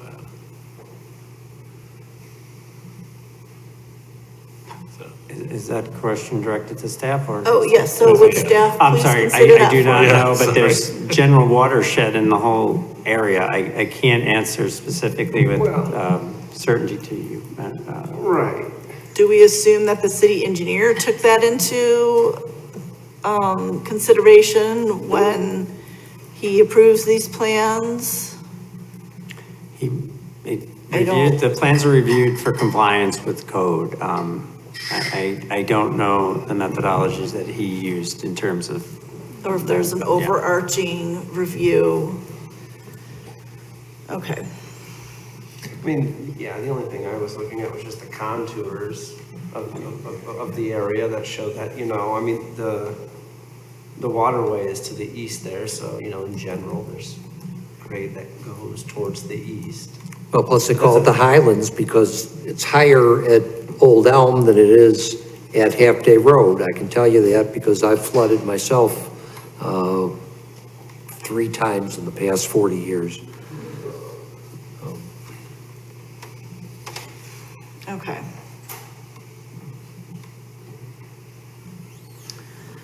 All right, so while I hear the concerns about the flooding, I don't think that we can ask for the downstream water analysis to be required by the applicant, because it seems to me that there's too many other properties in the area that all contribute to that. And even if this property contributes a little bit more, that doesn't make them responsible for the entire watershed. So I think we need to put that to the side. That should be something that our city should be looking at on their own. So let us go back to the concerns that we have about the landscaping.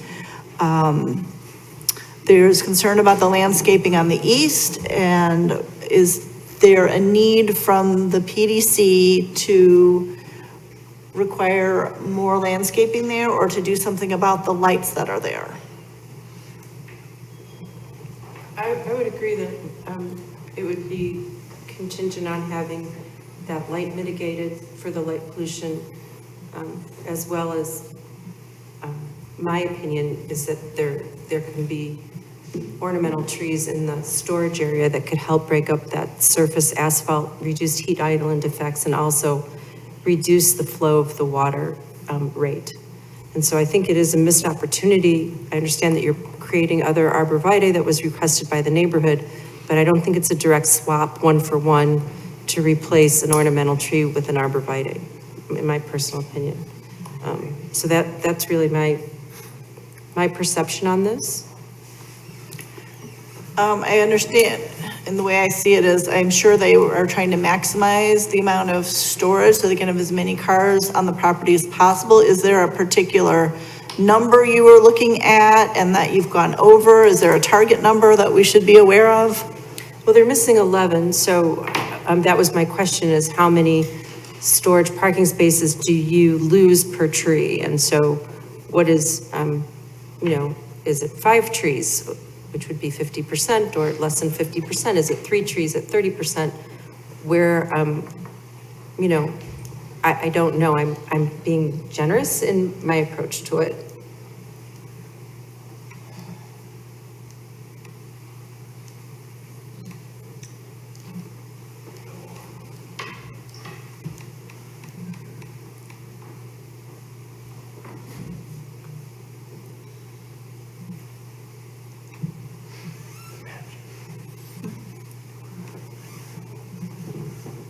Is there a question?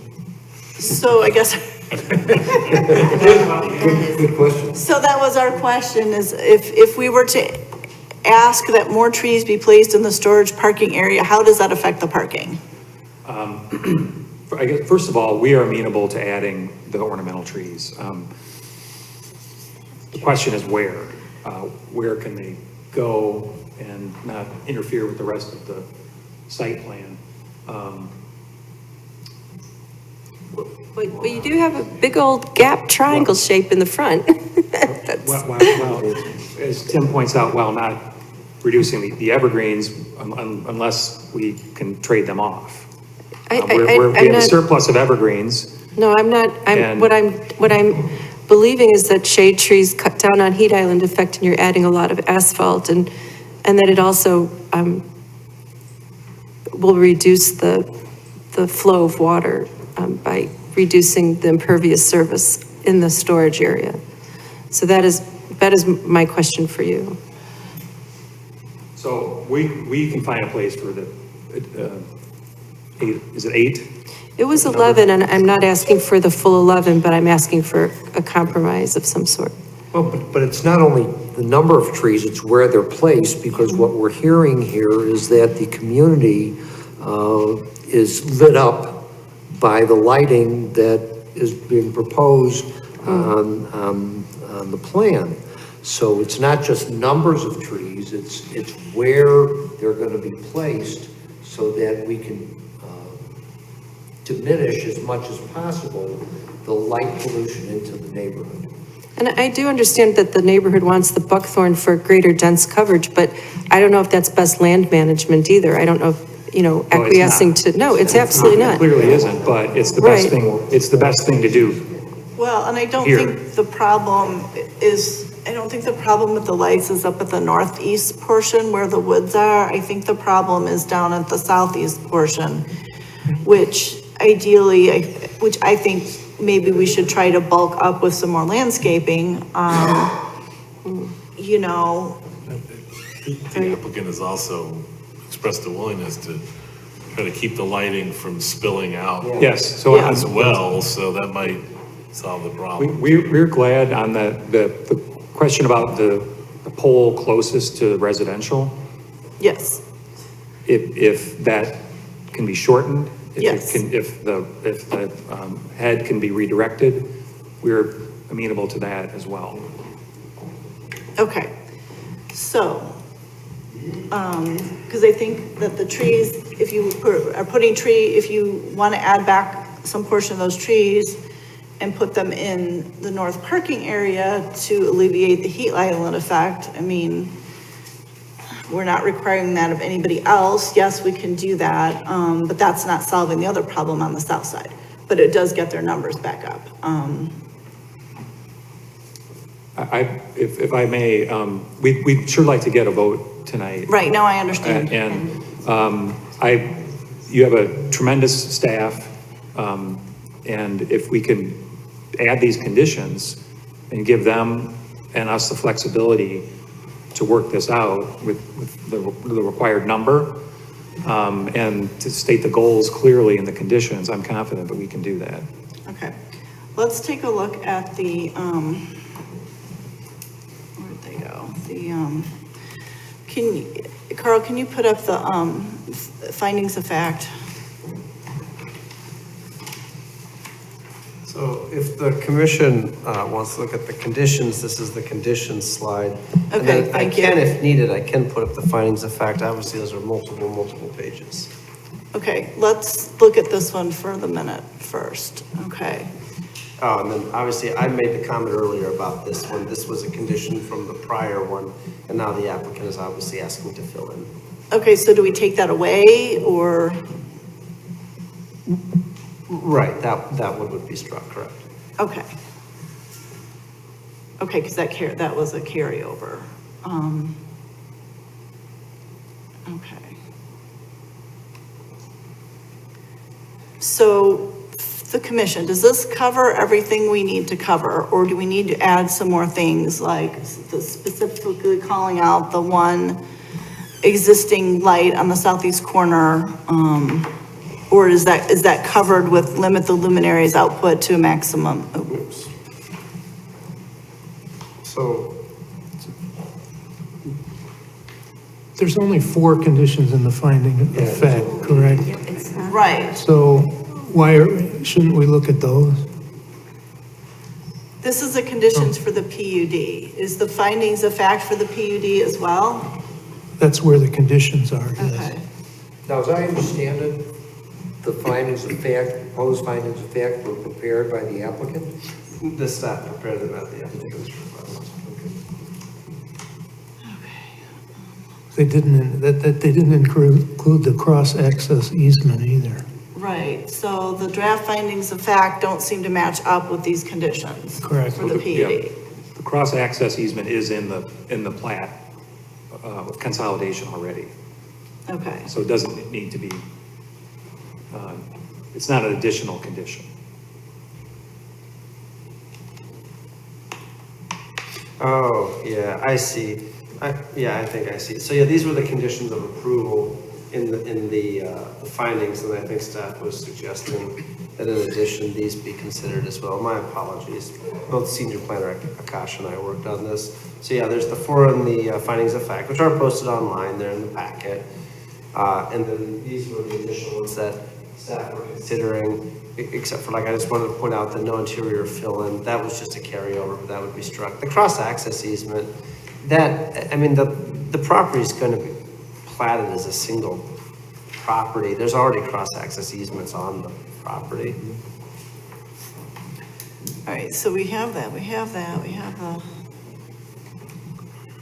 okay, so we have a conflict because in the findings of fact, we have under vehicle loading and unloading, no vehicle loading or unloading may occur on the property on any day before 7:30 or after 9 p.m. This I'm assuming this means, this does not mean an hour limit of loading and unloading of vehicles, or just saying the hours that we want to use it? Senior Planner Akash, is that specific one carried over from the SUP? That's specific, I believe that one's specifically carried over. That is correct. That was carried over from the SUP, and I believe it'll be good to have a limitation with Okay, but- hours of operation for both the car wash as well as loading and unloading. Okay, but that's different than the hour, because the hours of the car wash were like 7 to 5, and these limits for vehicle loading and unloading are 7:30 a.m. to 9 p.m. Correct, and that was carried over, Okay. Chair Moore. Okay, Chair, yes, if I could make a recommendation, you just want to go through these conditions one by one real quick and see if the commission wants to keep it or alter it or strike it. okay, that's fine, let's go ahead. So the first one, in the findings of fact, preservation of the wooded area, the owner must preserve and leave undisturbed the existing wooded portion of the property in the eastern portion of the site as depicted, careful. As depicted on the site plan. I haven't heard anything from the commission that should change, that should still be in That there. should stay? And then the one that was just stated, which was carried over from the 2018 ordinance, which originally applied to the northern property, but under this would apply to all the property, and that's the vehicle loading and unloading. No vehicle loading or unloading may occur on the property on any day before 7:30 a.m. or after 9 p.m. Or any changes or comments? Okay.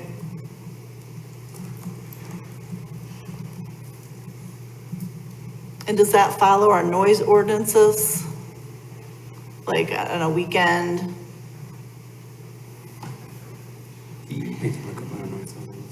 Noise ordinance? Are you referring to construction hours, Madam? Right, Chair? yes. I will get that for you. Hold on one second. Just, if you could continue on, I'll just Okay. raise my hand when I get that. Okay, so, yeah, so then, And the cross-access here was, was not carried over for the fact that, this was consolidated into one parcel. So it's, that's not needed. The one thing we must add is the lighting. Right. That y'all discussed. right, so we have here maintenance of lighting fixtures, no changes can be made to any existing light fixtures on the property, except as is necessary as part of general and routine maintenance, but I'm hearing that we would perhaps like to have at least one of the fixtures to be a little bit lower, if that's possible. Correct. And that's the existing That's the- light pole on the southeast portion of the site. corner. Yeah. So, let's make sure that gets added.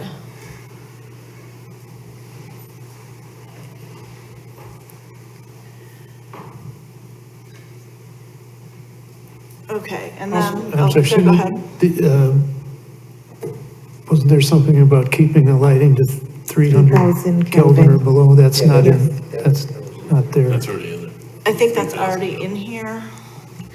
But but it was also mentioned that we might want to include it as a condition, so I'm a little bit confused as to how we want to do that. Because they've stated they're going to keep it at 3,000. But do we need to include that as part of the PUD? Yes, I would recommend that be a Okay. condition of approval because that's actually more restrictive than the regular code requirement. Okay, I've added that to my notes as well. all right, so let's add those two items. Oh, you can go back to the last one. I'm jumping around too much because there was one more on the other one, this last one, the last bullet point. Right, and the car wash, and I think we're all okay with that one. Okay. Right, All okay. right, so we went through those, and I just want to make sure we're corresponding with this. So, That's the property is going to be platted, and those are already on the plat anyway, so those are carryover. And this one was already discussed. Yeah, We actually already discussed that one as well. And then this one was already discussed, and this one was already discussed. Then we added the 3,000 Kelvin, the dimming, I leave that conversation to the commission. And then this last one was actually, we actually did add this to the presentation, that wasn't in the packet. So we did add this last one for discussion as well. right. Staff added. Sorry? Yeah, staff added this last one for Yes. discussion, it was not included in the packet. Yes, so I would think that we would, do we find the construction hour limit? So, Madam Chair, there's several things here with regard to noises. In terms of the nuisance code, there might be a provision that you'd like to use chapter 95, 08, 95-001, the letter 08. Has to do with those noises which shall disturb or break the rest, sleep, or quiet of individuals of said city in the nighttime from 8 p.m. on any day till 7 a.m. when the following day is Monday through Friday, and from 10 p.m. till 9 a.m. when the following day is Saturday, Sunday, or a legal holiday. Okay, so. Could choose to use those hours if you choose. I think we should use those for the parts delivery and trash pickup, for sure. Okay. Does the rest of the commission agree with that? Didn't we have this discussion about trash pickup before, and that, how do we control that?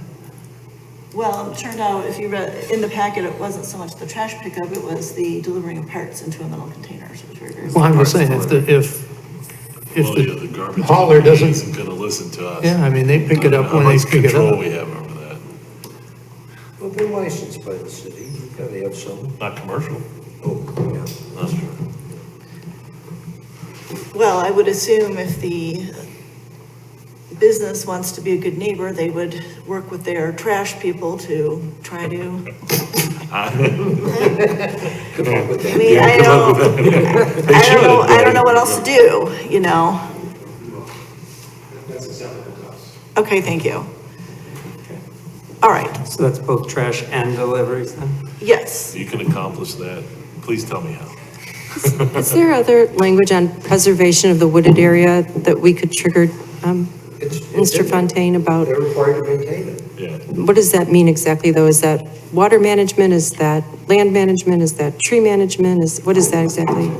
Well, as written in the findings of fact, it says preservation of the wooded area, the owner must preserve and leave undisturbed the existing wooded portion of the property in the eastern portion of the site as depicted on the site plan. So must preserve and leave undisturbed. Do we want that? Yes? We did work with the applicant to make sure that that or something like that would be a condition because of the need to provide that buffer or maintain that buffer for the neighborhood. And there was talk about the buckthorn and all, and it was, they had a neighborhood meeting, et cetera, and, staff yield on that point. If that provides a satisfactory buffer, we're not objecting. And that is what's understood to be out there, the buckthorn to remain. Is conserve maybe the word we're looking for? Because what if something happens to a bunch of the trees? Don't we want them to come back and replace those trees? If we have another ash borer outbreak or something? Exactly. Well, it does say preserve and leave undisturbed. Yeah, but Okay, that's but the those language can I'm mean two different questioning. things. Yeah. Well, that's why they're both in there. Well, So, I I'm mean, not if sure trees that. die, if there's a tree that's dead and, it doesn't have a provision for replanting, you're right. I think we need to fix that. I don't think that's preservation. I think that's going to die off and become a wasteland. I think it's important that people take care of their land. They now own it. They need to take care of it. We're talking about buckthorn there. I mean, how do you replace that? But there's other stuff in there that might That's not die. preserving, leaving undisturbed. That's, it's a little bit, I think I understand the point, but, how far do we go with No, I know, we this? can't There's only so- We micromanage can't it. micromanage, there's only so far we can go. But preserve and leave undisturbed seems like there's two different things happening there. And you can maybe, No, not right now, thank you.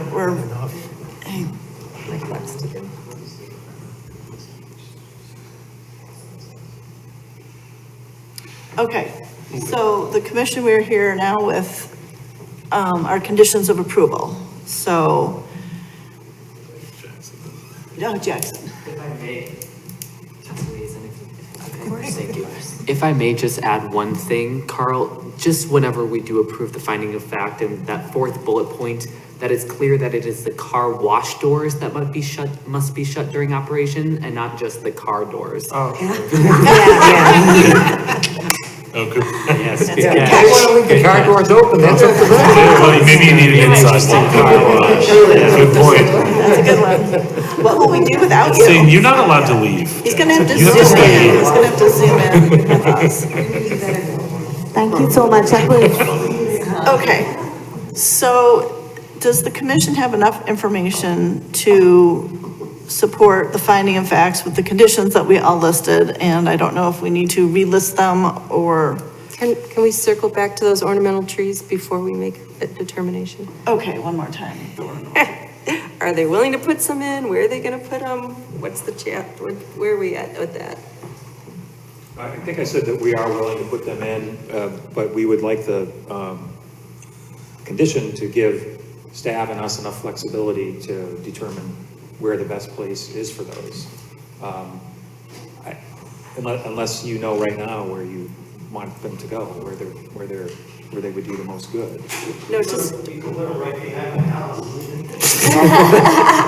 You know, to that point, I think the sentiment that I think we've heard is that the community is suffering from light infiltration from this facility.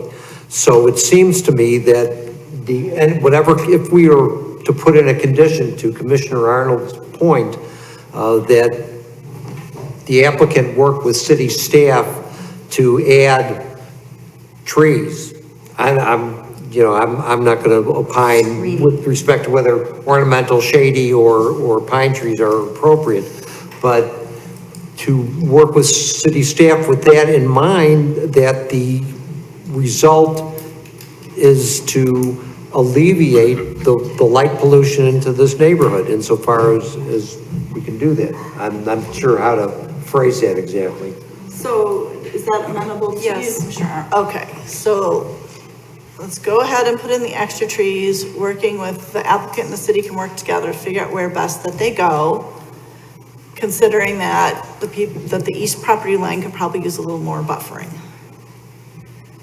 Okay. Chair, so this sounds like a reduction in the request, the relief requested. Yes, this is a reduction. We should probably iron that out, unless what we're talking about is trusting the staff and the applicant to reduce the relief requested to some amount, under 7. They're asking for a relief of 7. If that turns out to be 6, then that would comply with your, with the condition as you're phrasing it right now. If it's a complete reduction of the relief requested, then, that just gets rid of the variation. I guess what I'm concerned about is whether this kind of vague condition will satisfy you, because certainly the staff can figure it out. And if that's what the condition is, staff figures it out, and then we'll adjust on the back end what variation it turns out to be, then that's fine. If there's an idea of what you want, how many ornamental trees you want, then direction should be provided now. Okay. Why don't we ask the applicant? Are they willing to Why don't we just- waive that variation? Why don't we just have them do the 11 and then take that variation out? I think it's 7. It's I thought it was 11. It's 11. 11 is the relief.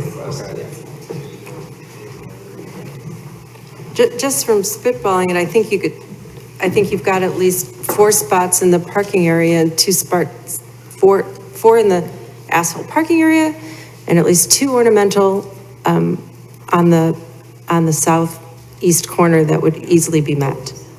But that's just, I'd like to, if we could, write the condition in a way that we're not completely withdrawing the request for the variation, because if it turns out we can't come to an agreement or it doesn't work, I don't want to to start over with a new notice.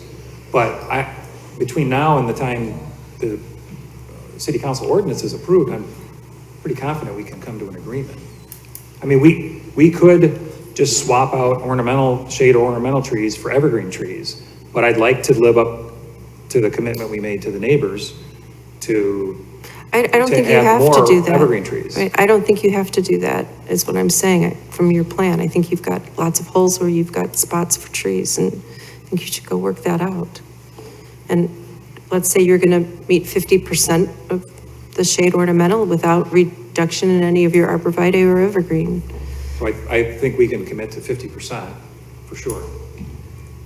All right, so is that 5 trees or 6 trees? 'Cause 5.5. 5.5 trees.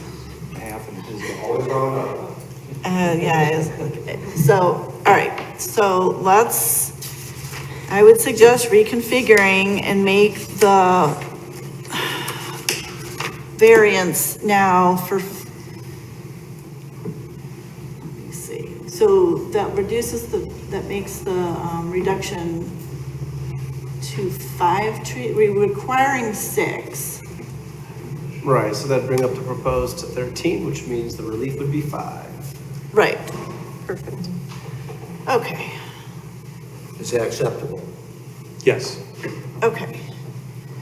I can reread these conditions when the, Okay, and real quick, I wanted to make sure that the public knew that we did receive a couple of letters at the end of the day today. They were read, oh, those, sure. and they will be, if they were for this property. No, they're for the next one. Yeah, those are for the, Never mind. Okay, so can we read the master list now of the conditions so that we can consider voting on the findings of fact? Yes, and I only have one question of clarification before I reread. The parts delivery and trash pickup hour limits, I think I missed that. Other than that, I can reread everything though. I think we said that those would be what the city construction codes were. Okay. Which is 8 to 7 a.m. going into a Monday through Friday, and then a 10 a.m. to 9 a.m. going into a Saturday and Sunday. So whatever we're using for the construction. And legal housing, yes.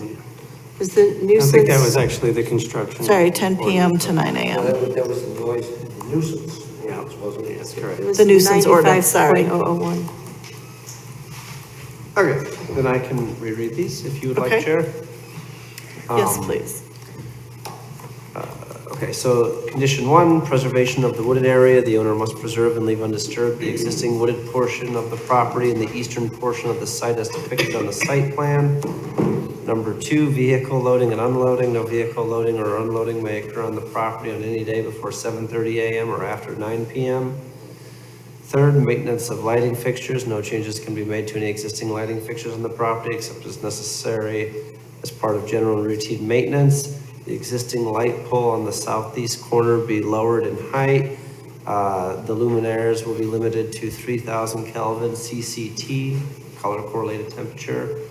Car wash hours are restricted to hours of operation between 7 a.m. to 5 p.m. and the car wash doors must be shut during operation. Parts delivery and trash pickup will be limited to hours of operation to match the construction code for hours in the nuisance code of the city code. And then must provide 6 ornamental trees somewhere on the site in a manner to alleviate light pollution on the neighbors to the east. Are we all in agreement with that? All right, can we get a motion? Chair, one more thing. So there's 2 components to this. There's Oh, sorry, you're right, there is. There's the requested relief and then there's the design review. Okay. And the consolidation. That's part of the requested relief. So the requested relief includes the consolidation, the PUD, modifications. The design review is the portion of this where you have final decision-making authority. So the first portion, of course, recommendation powers. Second portion, final decision-making authority. Okay, and it occurs to me that as part of the design review, we talked about making sure that the baffles around the HVAC units on the roof should be solid on the east side, so the access needs to be on some other portion. I don't know if that's part of the findings of fact, or if that's gonna go somewhere else. Just a condition. Just make Yeah, is that? As a condition. Is that- Yeah, if that's Okay. acceptable. If that's okay with. Yeah, that's fine. Yeah, thank you, Chair Moore. The opening on the rooftop, mechanical screening shall not open towards the east. For access, the opening for access. Right.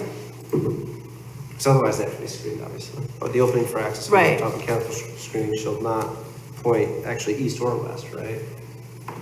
Doesn't matter. Just east? Okay.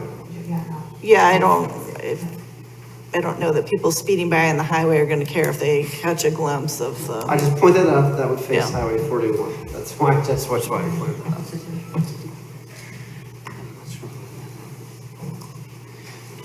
okay, so what does our first motion need to be? PUD. No, I think it should be the consolidation, didn't we? That's part of the.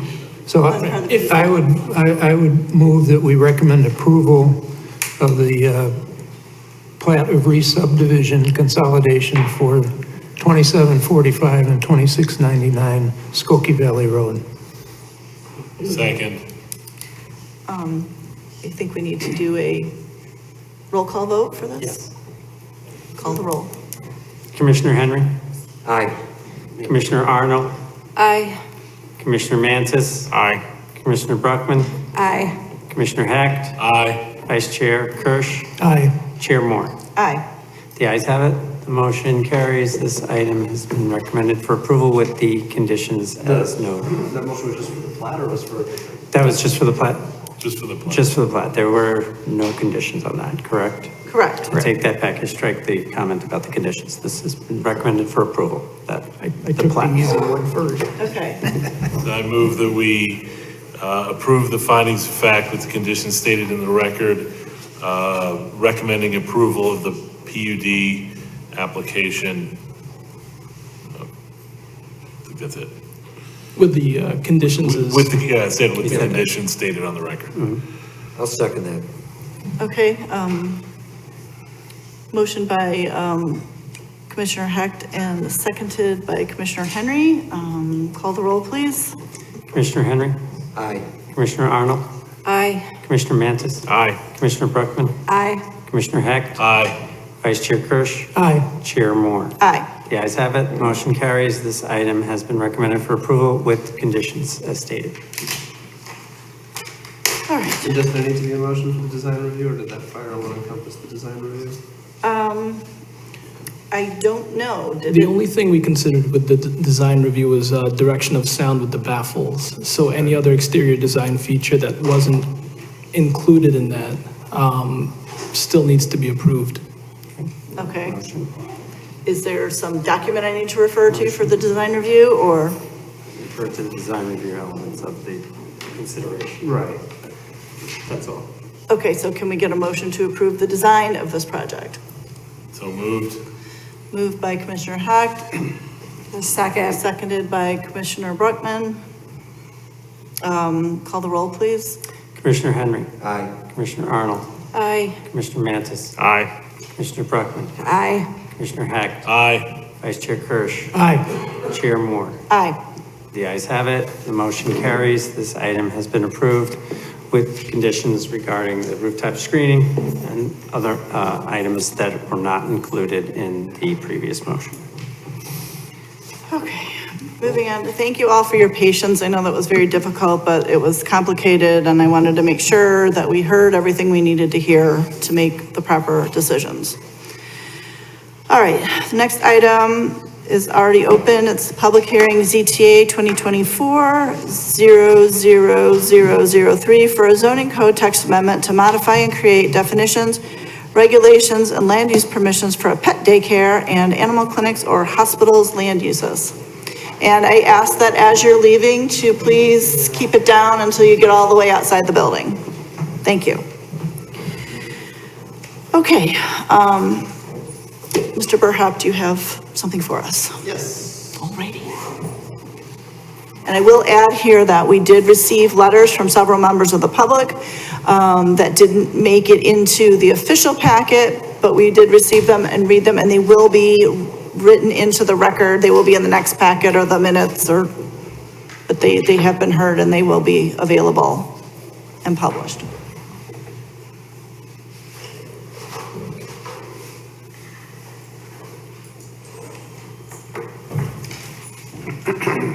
Yeah, that is correct, so thank you. Actually, I'll come to the public comments in a moment, but. Okay, so this is a zoning tech, my name is Carl Burhop, I'm a senior planner with the City of Highland Park for the Community Development Department, 1150 Half Day Road in Highland Park. And so this is a zoning text amendment, a proposal to change the code of the text of the zoning code. Okay, so this has already been open as the chair stated, so staff recommend the commission reopen the public hearing, take testimony, consider the request and deliberate, and provide feedback and direct staff as appropriate. There are findings of fact that would recommend approval in the packet, as well as an ordinance that codifies the changes. The purpose of this amendment is to consider new land use, domestic pet daycare, and to consider expanding an existing land use, the animal clinic and hospital, the B2 and B2RW, those two zoning districts are in the Ravinia Business District. Okay, on this slide, I wish to point out that the bold represents proposed additions to the code, and the strike through represents deletion from the code. So the top two definitions are just included for reference, no changes. Then those two bold ones are proposed to be new. The city proposes to define what a domestic pet is: a dog, cat, or similar animal that is tame and kept for companionship. And then the city proposes a new land use, a domestic pet daycare, which is proposed to be defined as an establishment that receives domestic pets for care during the day. And then the commission provided feedback at the last meeting, as this was at the previous meeting 2 weeks ago, that the kennel, which is an existing land use, be clarified. And so staff is proposing that that be clarified as any lot or premises or portion thereof on which more than 4 pets, I think that should be plural, yeah, pets are kept, or where any dog or other domestic pet animals are boarded for compensation. I'm sorry, that must have not put that in there correctly. The home occupation, so this was the proposal for that. Domestic pet daycare is allowed as a home occupation for up to 4 domestic pets, including those owned by the occupants of the home. And then off-street parking and loading, any new land use has to have a parking requirement. So the new land use is the domestic pet daycare. So staff had recommended that just match the existing domestic pet grooming, which is 2 spaces per 1,000 square feet of gross floor area GFA and none for loading. And then this is the land use table. So for animal clinics or hospitals, the change that's proposed are the 2 C's, one for the B2 and one for the B2RW. C means conditional use, which requires a special use permit. And then below, for the new land use, the domestic pet daycare, that is proposed as the C use, the conditional uses in the R1 through the R6. Again, that matches the existing land use allowance for kennel, which allows day and night, as where domestic pet daycare is just for the day. And then these are the proposed use permissions for the industrial and commercial districts, permitted by right in every district, except for matching C, where it would be for animal clinic or hospital, in the B2 and B2RW, which is the Ravinia Business District on Roger Williams Avenue. And then the C use in the B5. The B5 is the downtown central business district. Domestic pet daycare. Oh, this is the asterisk. This is the asterisk below the table. There's an asterisk on each of these land uses. This is that asterisk.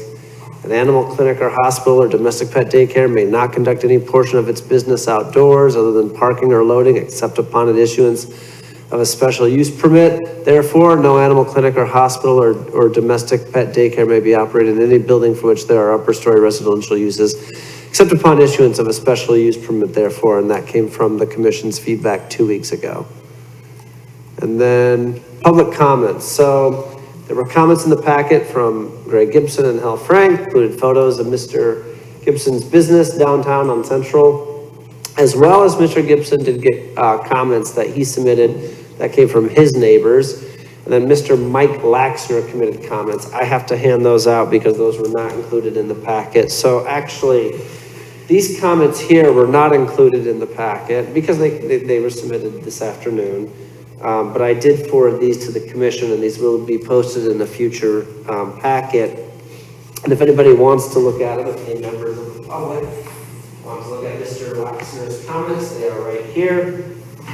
And then in addition, Mr. Laxner sent me comments at 6:08 p.m., which have been distributed to no one.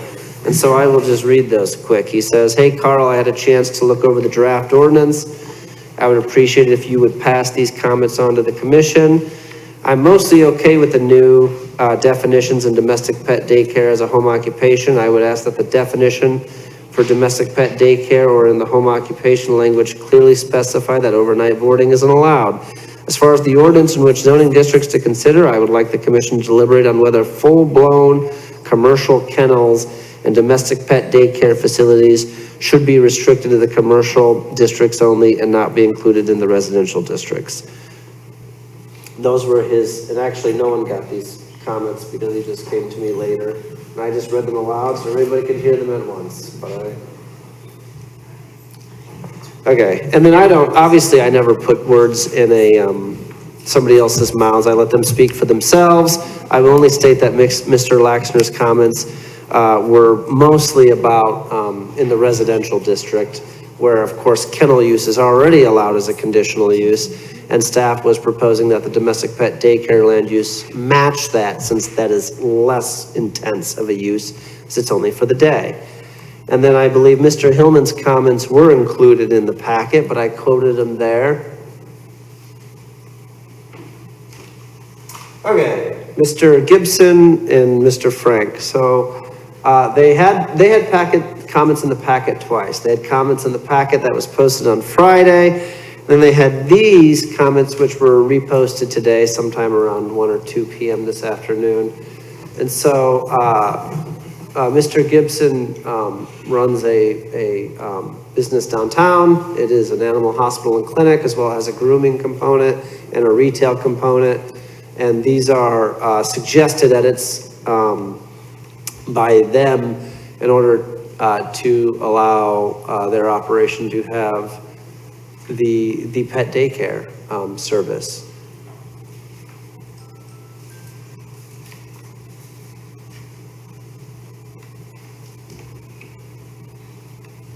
And of course, the commission can consider that and deliberate. And then the only other thing I had to state, because that is my presentation, I just wanted to make sure that the commission had received and had time to review everything. If there was any need, I'd be happy to put up Mr. Gibson's photos that he submitted of his business. He submitted photos of his lower level, well, submitted several photos of the business, but including the lower level area as well. And I can just, if anyone wants me to put those up, I'd be happy to put them up. And that is the presentation. I see there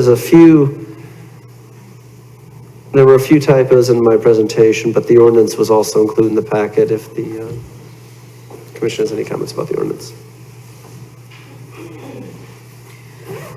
Does the commission have any questions for staff? Sorry, I'm looking for my... Carl, just to quickly add, some of those typos are also in the ordinance. So They are? just, Okay. Yes. Okay. So just to make sure when you do submit that ordinance. That Oh, yeah, my God. That's my one thing. All right, I'm gonna have one, I hate that I have to ask this question, but I feel it may come up. How do we define day versus night?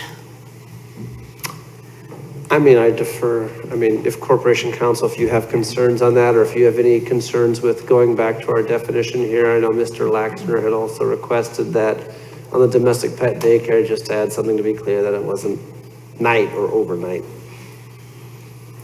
Okay. I don't think there's any need to define day versus night. The common understanding of day and night, I think, would suffice.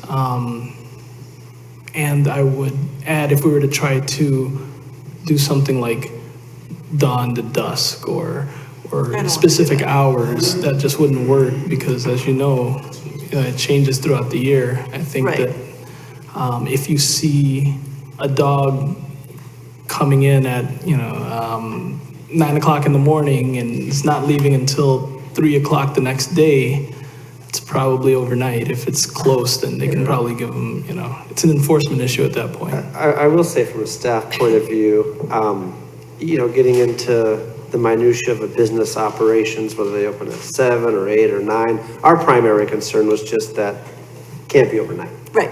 No, I just, Okay. Do we have any other questions for staff? Any other questions? Do we, you asked your question. Do you have another question? No. Okay. Excuse me. Oh, do you have a question? I do. Sorry. I actually have a comment. Okay.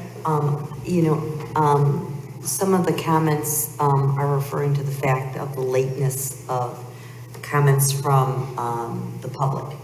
And frankly, it's really difficult, and I understand there were a lot of changes to this ordinance, but it's very difficult to get the language of the ordinance late in the afternoon, the day of a meeting, if you've gone over your packet, as I know all the commissioners really do very dutifully over the weekend and whatnot. So to be getting that specific language late in the afternoon, for a resident, it's almost impossible then to respond. And I would prefer and ask that staff really do their best to have all ordinances, all languages that is going to be considered by noon of the day of the meeting, because it is incredibly difficult to expect them to be prepared and the public to be able to comment freely and have it be a part of the record so that they can even consider that too. It's just too much. Okay, so is there? I would just comment as well. Sorry, go ahead. The commission can certainly continue this for 2 more weeks if the commission needs more time to review this. So is there a findings of fact? I know that text proposals were made by petitioners, but was that included in what is the text amendment that you would like us to opine on? Do we have a text amendment? Was that in the findings of fact that we should be working from? In the ordinance that was sent out this earlier today, the ordinance does not include the comments sent by Mr. Gibson and his attorney, Hal Frank. I mean, I put that up though for the commission to consider and discuss. No, that's fine, because I mean, it's talking about you have to do the pet daycare in the basement, under the ground, below the ground floor, whereas in what came out of the text amendment that was, I believe, proposed by the city is that it's fine on the ground floor as long as there's no residential above, which are 2 different things. So. But if I may, Chair, this commission requested last time, how do you prevent from having 5 different pet daycare in the central business district? And I think it was quite a brilliant tack to say by having it in the basement, maybe you won't have 5 groups that have a basement. So I think it just makes it more, it carves out a more difficult space to comply. I guess I was the one who said that, and I probably shouldn't have said that because we don't want to predetermine what goes where. We're not a planned economy. But at the same time, that's the point of the conditional use, is that you evaluate that location for that use to see if it's going to work. Right. So I think the market will take care of something like that, just like it did with the 2 cupcake stores across the street from each other. Which was really a horrible thing for them to have to go through. Right. So it didn't take care of it, actually, and that's one of the reasons why it would be nice to give some direction. Yeah. Just ask half the. okay, so do we have something up here we can look at and Okay.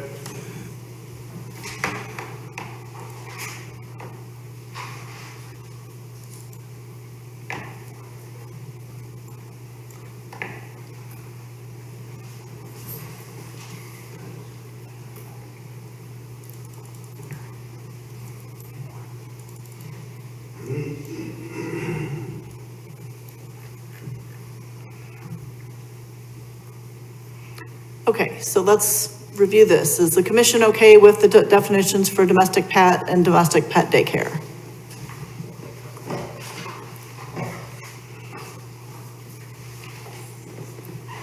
All right, I guess we're okay with that one. Let's look at the next change. Okay, are we good with this definition of kennel? Oh, pets just needs to be made plural. Okay, Yeah, and actually, this is right here with that. I think when I copied and pasted it over to PowerPoint, I kept both of these. It does weird things with font, but this should be plural, I believe. But this is actually right. okay. All right, so I'm thinking maybe we give you some more direction on this and then bring this back at the next meeting. So we need to redo the wording for kennel. Okay, and let's see what other changes need to be done. So we're good with the domestic pet daycare is allowed as a home occupation for up to 4 pets, including those owned by the occupants of the house.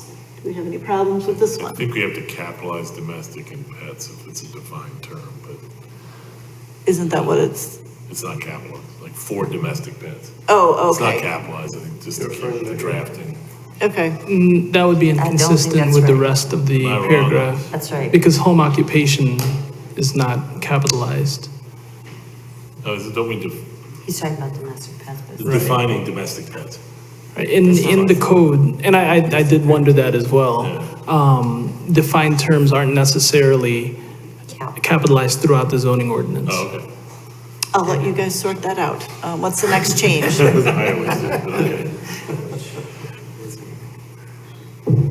Off-street parking and loading. Okay.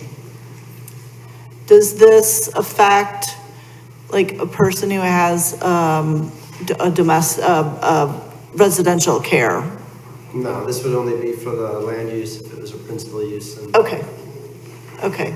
So that would be if somebody opens up shop somewhere out of the downtown business district, they might have to provide this. Well, yeah, well, let me rephrase that. So this is if it's a principal use and, well, the land use table is next. But this is if it's, well, let me go to the land use table. Okay, let's go to the land use table. Well, what actually, it'd be easier for me to say what it's not for. This is not for the home occupation one. Okay, It's for everything else that is a domestic pet Okay. daycare. Actually, that'd be an easier way for me to say it. And then this is the last thing here, but it does go over onto the next page with this below. Is that, how legible is that? that's good. So we're making both animal clinics and hospitals and pet daycare to be conditional in the B2, B2RW, and the B5, which is what we asked for, that those match. And then that, So this is new, that's a new proposal. Yeah. This over here is what it is now. right, And then this is all new. is all new. Because that's, right, because that's a new land use. Yep. And then when you're ready, Chair, there's language below. Did you want Okay. me to- Do we have any problems with what we just discussed? Commissioner Kirch has a comment. I just renew my objection to the conditional use for the whole thing. The more I think about it, all of these uses, animals come and go throughout the day. There just doesn't that much of a distinction to me, and I don't understand also why, if you have medical care for people, that's a permitted use, but medical care for animals is not. I think it just, none of it just doesn't make sense to me. I will not vote for this. Okay. Your objection that it's conditional use in B2, B2RW, and B5 should be permitted, or? Yes, I don't see why it's not permitted. If a groomer is permitted, what is the difference with the other uses? They are animals coming and going. All the problems that we talk about that you would want a conditional use for are endemic to all of them.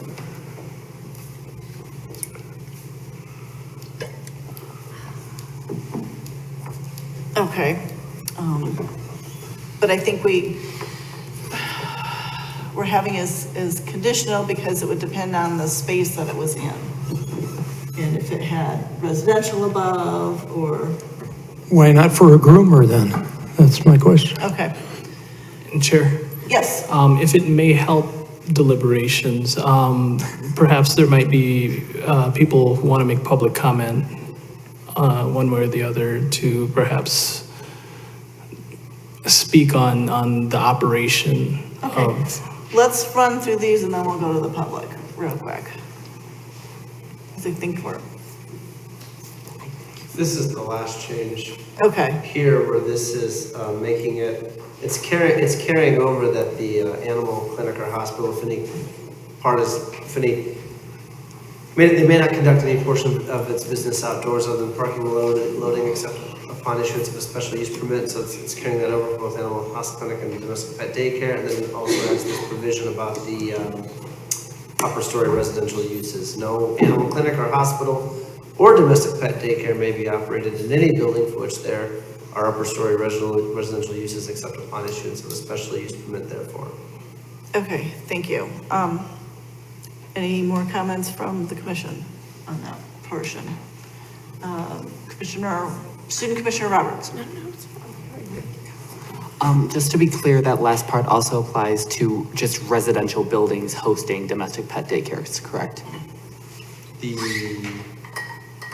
Well, right, it would apply to Any that. buildings, so they would have to, it would be a condition, this is just to clear up this in my mind. They would go through a conditional use, they would still come before us, and they would also have to get a special use permit? Yeah, so this would be like, so right now, this is just the way it's proposed now, it's already conditional in the B5 and the B2, B2RW. I'm not talking about in commercial buildings, I'm talking about in residential buildings. Right. It so says in the asterisk, in any building with upper level residential, so if anyone wants to open a domestic pet daycare in their residential building, if it's 2 stories, they have to get a special use permit. The way this is written, that's right, yeah. Okay, just wanted to check. Yeah, that would mean any upper story residential uses. And I'll just clarify on that. It's either a conditional use or not allowed anyway. So in the residential districts, they're all conditional. You're talking about over here in the R1 through R6? Right. Right. Yeah, right, correct. There it's already a conditional use, correct. So yeah, you're not accidentally triggering that, it's already triggered. Yeah, it's always going to require that. Yep. And by the way, I don't know if everyone read through it, but one of the criticisms here has to do with the residential uses and the fact that in Glencoe, Deerfield, and Northbrook, they don't even permit this, period. So, I mean, that's one of the reasons I thought this was very germane to your considerations. And on that point, Madam Chair. Sorry? Chair Moore, just on that point, yeah, so certain elements of the proposal here and things that you're looking at are already existing code and certain elements are proposed new code. Just keep that in mind. Okay, thank you. All right, do we have some members of the public who'd like to come speak? So could you come on up to the podium? We're going to take your name and please spell it for our minute taker slowly. My name is Richard Heineman, Heineman. And I need you to, Address? are we taking? No address. We don't. No address. Well, no, but do we need to swear people in? You do. Okay. Yes. Do you swear to tell the truth, the whole truth, and nothing but the truth? I do. Okay, thank you. You've got 3 minutes. I have some questions about the definition of a domestic pet.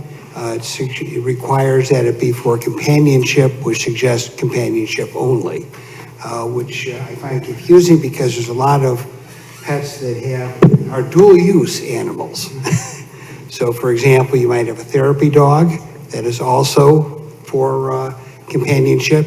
You might have a dog that is trained to look for explosives, but is also for companionship. You might have a dog that is competes in dog shows, and maybe the owner makes money from that, and so it's a dual use. It is also for companionship. So I think that the phrase is limiting in such a way that it's not required. Thank you. Okay, thank you. Anybody else? Okay, please state your name. Samantha Jacobson. Okay, please spell your last name. Jacobson. Okay, and do you swear to tell the truth, the whole truth, and nothing but the truth? Yes. Thank you. So I am a neighbor, 2 doors down from Pets for Life. And what I would like to say as someone who has managed this business for 11 years and is a partner of City Woods, what they have transformed the space into that we watched sit vacant for about 6-7 years is beautiful, clean, stunning, and they run an absolutely wonderful business. We've never heard a single bark. And I know that I spoke with, and you heard from Tony Gordon, and then the owners of HP Tops as well. We are their immediate neighbors who I feel would probably be the people with strong opinions of including daycare in their scope of operation. And we especially feel incredibly strongly that they absolutely should be able to do so. To bring more people into the business district is incredibly important. We all want a vibrant downtown. We are the first block when you drive in to downtown Highland Park. And to allow people to be able to drop off their pets, be able to shop, dine, see movies, etc., is a huge benefit to the downtown business district, which I, on a daily basis, work to keep busy and bustling, and that is what we all want. We want businesses to succeed. We want them to succeed. That's a large space with a huge basement that they have completely transformed. It's immaculate. It's well-run. Their staff is fabulous. No one has a complaint. We're thrilled. We have people that are dropping dogs off for grooming that would also be dropping dogs off for daycare, that then they come. They shop the stores. I mean, that's what it's all about. It's as beautiful as the pet business can be, I would say. And this comes from not even a pet owner yet. And maybe I'm owed one after waiting 2.5 hours to talk. But we are huge proponents of the daycare. Huge. Thank you.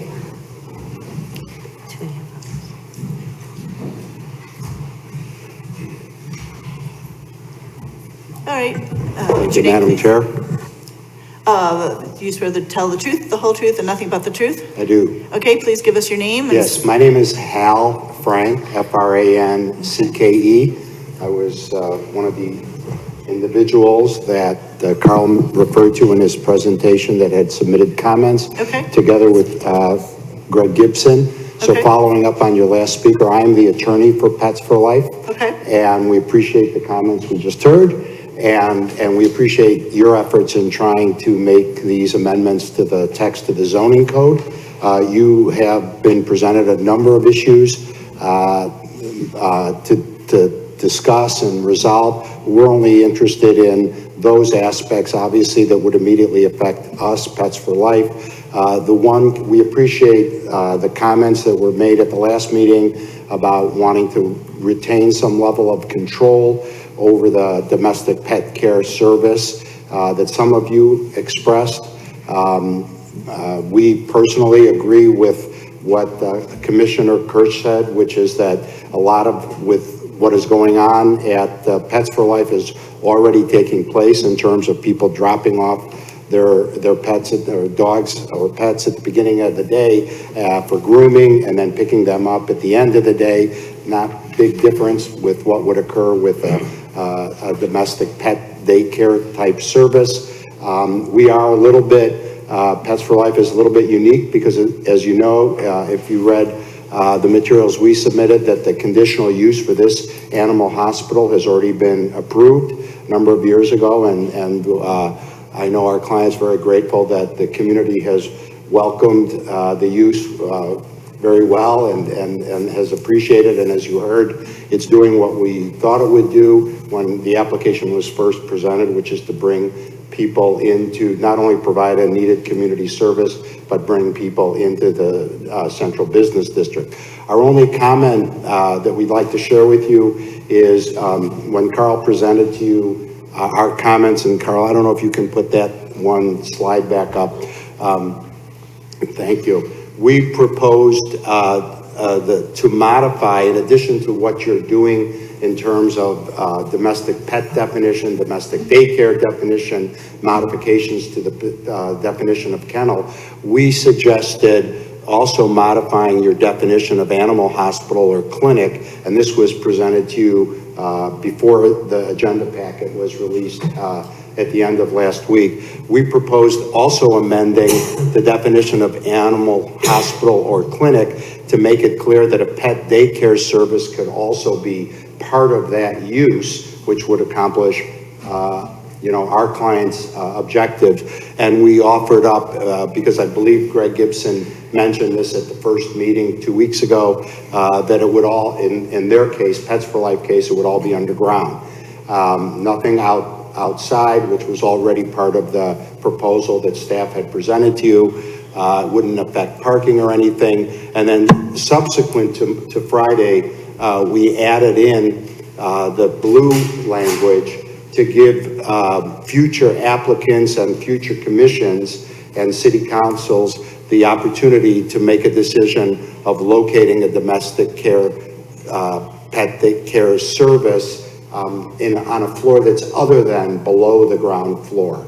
So we added that in, and we said it could be on another level of a building if it was approved as part of an approved conditional use or special use permit. Because any new animal hospital that would come in either to the B5 Central Business District or the Ravinia Business District would still have to come before you and before the city council for the issuance of a new conditional use permit. So we presented this, and our only fundamental comment is the draft ordinance you have in front of you does not reflect this. Okay. And I'm assuming that's because staff was waiting for some direction from you on this particular issue. Yes, all right, thank you. Yep. Anybody else? Come on up.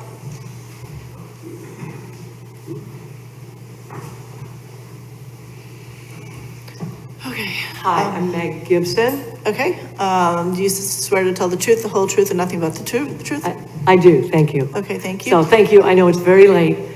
It looks and sounds to me like you are proposing to continue this to refine the language of the ordinance. As a partner of my brother Greg, and as the co-founders of this business, our vision has always been a full-service pet care business. When we first came before you, that was our vision for this business, to create a pet community center in the retail district in Highland Park. And I think we've gotten good feedback. You've heard from one. I think we've gotten really good feedback. But honestly, being a business owner is tough. This is our first venture together.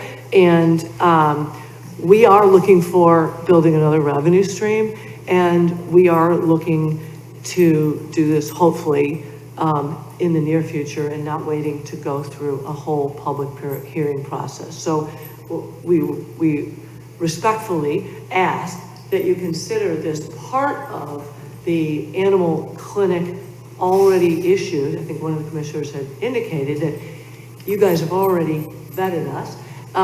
And we hope that we don't have to go through another whole process.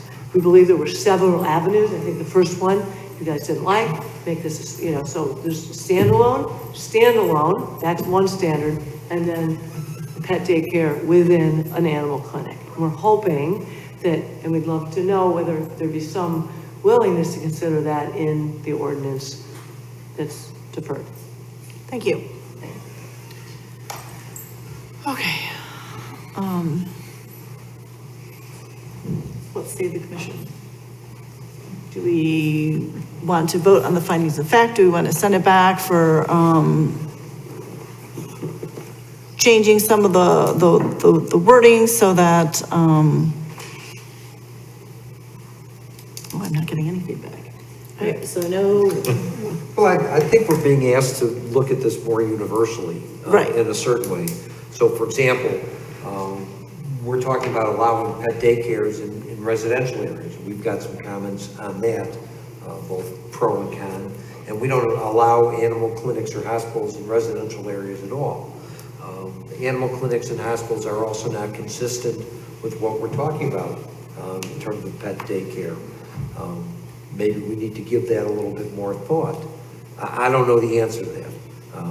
You know, I was interested, frankly, in hearing that at least one or two members of the retail community in the central business district see this as being a plus. yeah, Because that was a concern that I expressed when we were last here, that this type of business would not be a plus for a a retail business community. But I'm apparently wrong, at least wrong in this instance. So I think we may need to take a more universal look at how these all interact and whether we're doing it piecemeal or we can do something that, to Commissioner Kirsch's comments, is consistent and makes sense. well, does that mean that we roll the pet daycare into the pet grooming category, which is, we kind of took it out last time, but does that mean we need to roll it back in? Well, they're two different businesses. Okay. Exactly, yeah. Grooming, there's a few dogs there for an hour, maybe two. Right. Daycare, that's all day. It's different to me. There are a lot of times in the same that do both, but that's just my. But they should be different, okay. But I actually think Commissioner Kirch's point, I don't know why this is, I don't know why this would even be considered in a residential district, even as a conditional use. It's gonna happen anyway, because people are gonna do it. They're gonna board a couple of their friends' dogs to make a little extra money. But I don't think we want, to me at least, I don't want to see in just in a purely residential district. So you would take it out entirely? The residential districts, I would. You would take it, okay. So, somebody down here had a comment. I appreciate the comments from existing business owners, but I think that they've got other avenues for permitting besides us changing the zoning code. And that combining additional uses to the zoning code is adding a whole other conversation at this point that, I think we have a good ordinance right now that we could vote on. And then come back and look at another ordinance for hospitalization or veterinary care. But I think they're such different uses that to combine them into one use at this point would be really confusing. Right, I agree. It's confusing even to read it. So, okay, Director That's why Fontaine. we were handling them separately. Yes. Just from a staff Because it got- perspective. To Commissioner Heck's point, so if there's concern about the proposal from the standpoint of the residential neighborhoods, and, staff looked at what other uses were allowed, okay, in the code. And so if the commission is concerned about that, which we totally respect, that's fine. One might want to take a look at, where kennels are allowed and things like that as well. That's all I have to say. All right, so would the commission want to vote on this today or send it back for 2 weeks? I don't know what we would send it back for, but I think. Is it possible to make one more comment? No, thank you. I know everybody wants this dealt with as soon as possible, and we're trying to do that. So.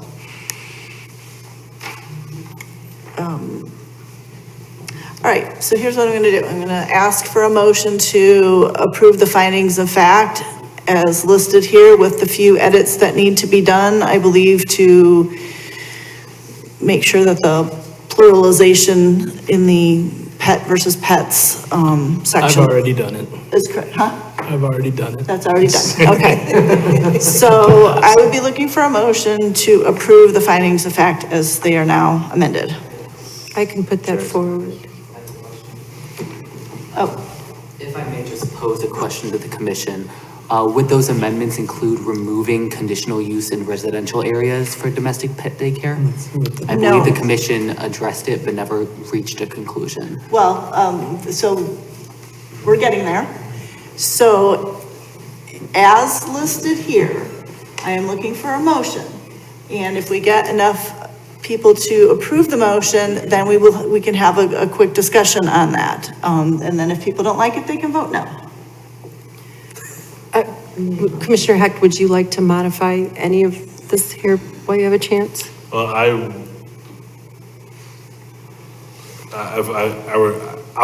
I'll move that we adopt the findings of fact, recommending approval of the text amendment with the exception, with the exception of allowing, domestic pet daycare,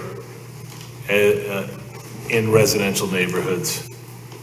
Okay, so you'd like that section removed. Correct. Is there a second for that motion? I can second that motion. Okay, so seconded by Commissioner Arnold. Any other discussion? All right, let's take a vote. Call the roll, please. Commissioner Henry. Aye. Commissioner Arnold. Aye. Commissioner Mantis. Aye. Commissioner Bruckman. Aye. Commissioner Heck. Aye. Vice Chair Kirsch. Nay. Chair Moore. Aye. The ayes have it. The motion is carried 6-1. The recommendation with those changes that were mentioned will be forwarded to the City Council for consideration and final action. And now you know you have differing opinions you can take now to City Council to. Yeah, wonderful. So really great background and good job of summarizing. All right. Other business. Do we have an administrative design review update tonight? No, there is not today. All right. Next regular meeting will be June 4th. It sounds like we have a lot of stuff going on at that meeting. I am aware of 3 items. So there will be a public hearing for a PUD amendment for the Ravinia Festival Association. And then there will be a PUD amendment for the 55 St. John's property. That's a 3-story building. And then there will be a sign amendment package for, I believe it's 617 Central. And then I'll just remind the commission in general, staff are looking to bring forward, we're still trying to schedule out several zoning text amendments, and I don't know for sure yet when those will be coming. And then no items continued for this evening. Okay. Case briefing? I do not. Sorry? I do not. Okay. Is there any more business from the public? Okay. Wait. What? Oh, yes, all right, so business from, city council person. Liaison, sorry. Yeah. I'm sure the commissioner will do this too, but I think because Jackson was appointed by the city council to be your liaison, and tomorrow is Highland Park High School's graduation, I think we all want to just wish him a congratulations publicly and thank him for an unbelievable job this year, truly. What will we do without him? So congratulations. You have taught us much. Thank you so much, and good luck to you at school. Thank you. All right. Is this technically his last meeting? Yeah, I guess it is. Or do you? And I won't be here, so I want to say thank you. We didn't get a cake or anything. We didn't get a cake. No certificate. We haven't gotten a Next cake there a since I've famous been on this. There's still a chance for cake. If there's cake, it'll come. It sounds like you volunteered though. For June, right? Okay, so, with that, a motion to adjourn? So moved. Any, I guess we have a motion, a second by Commissioner Hack. All in favor? Aye. Motion, meeting adjourned. My computer's died, my brain is dying. Yeah. I just realized before we started the meeting.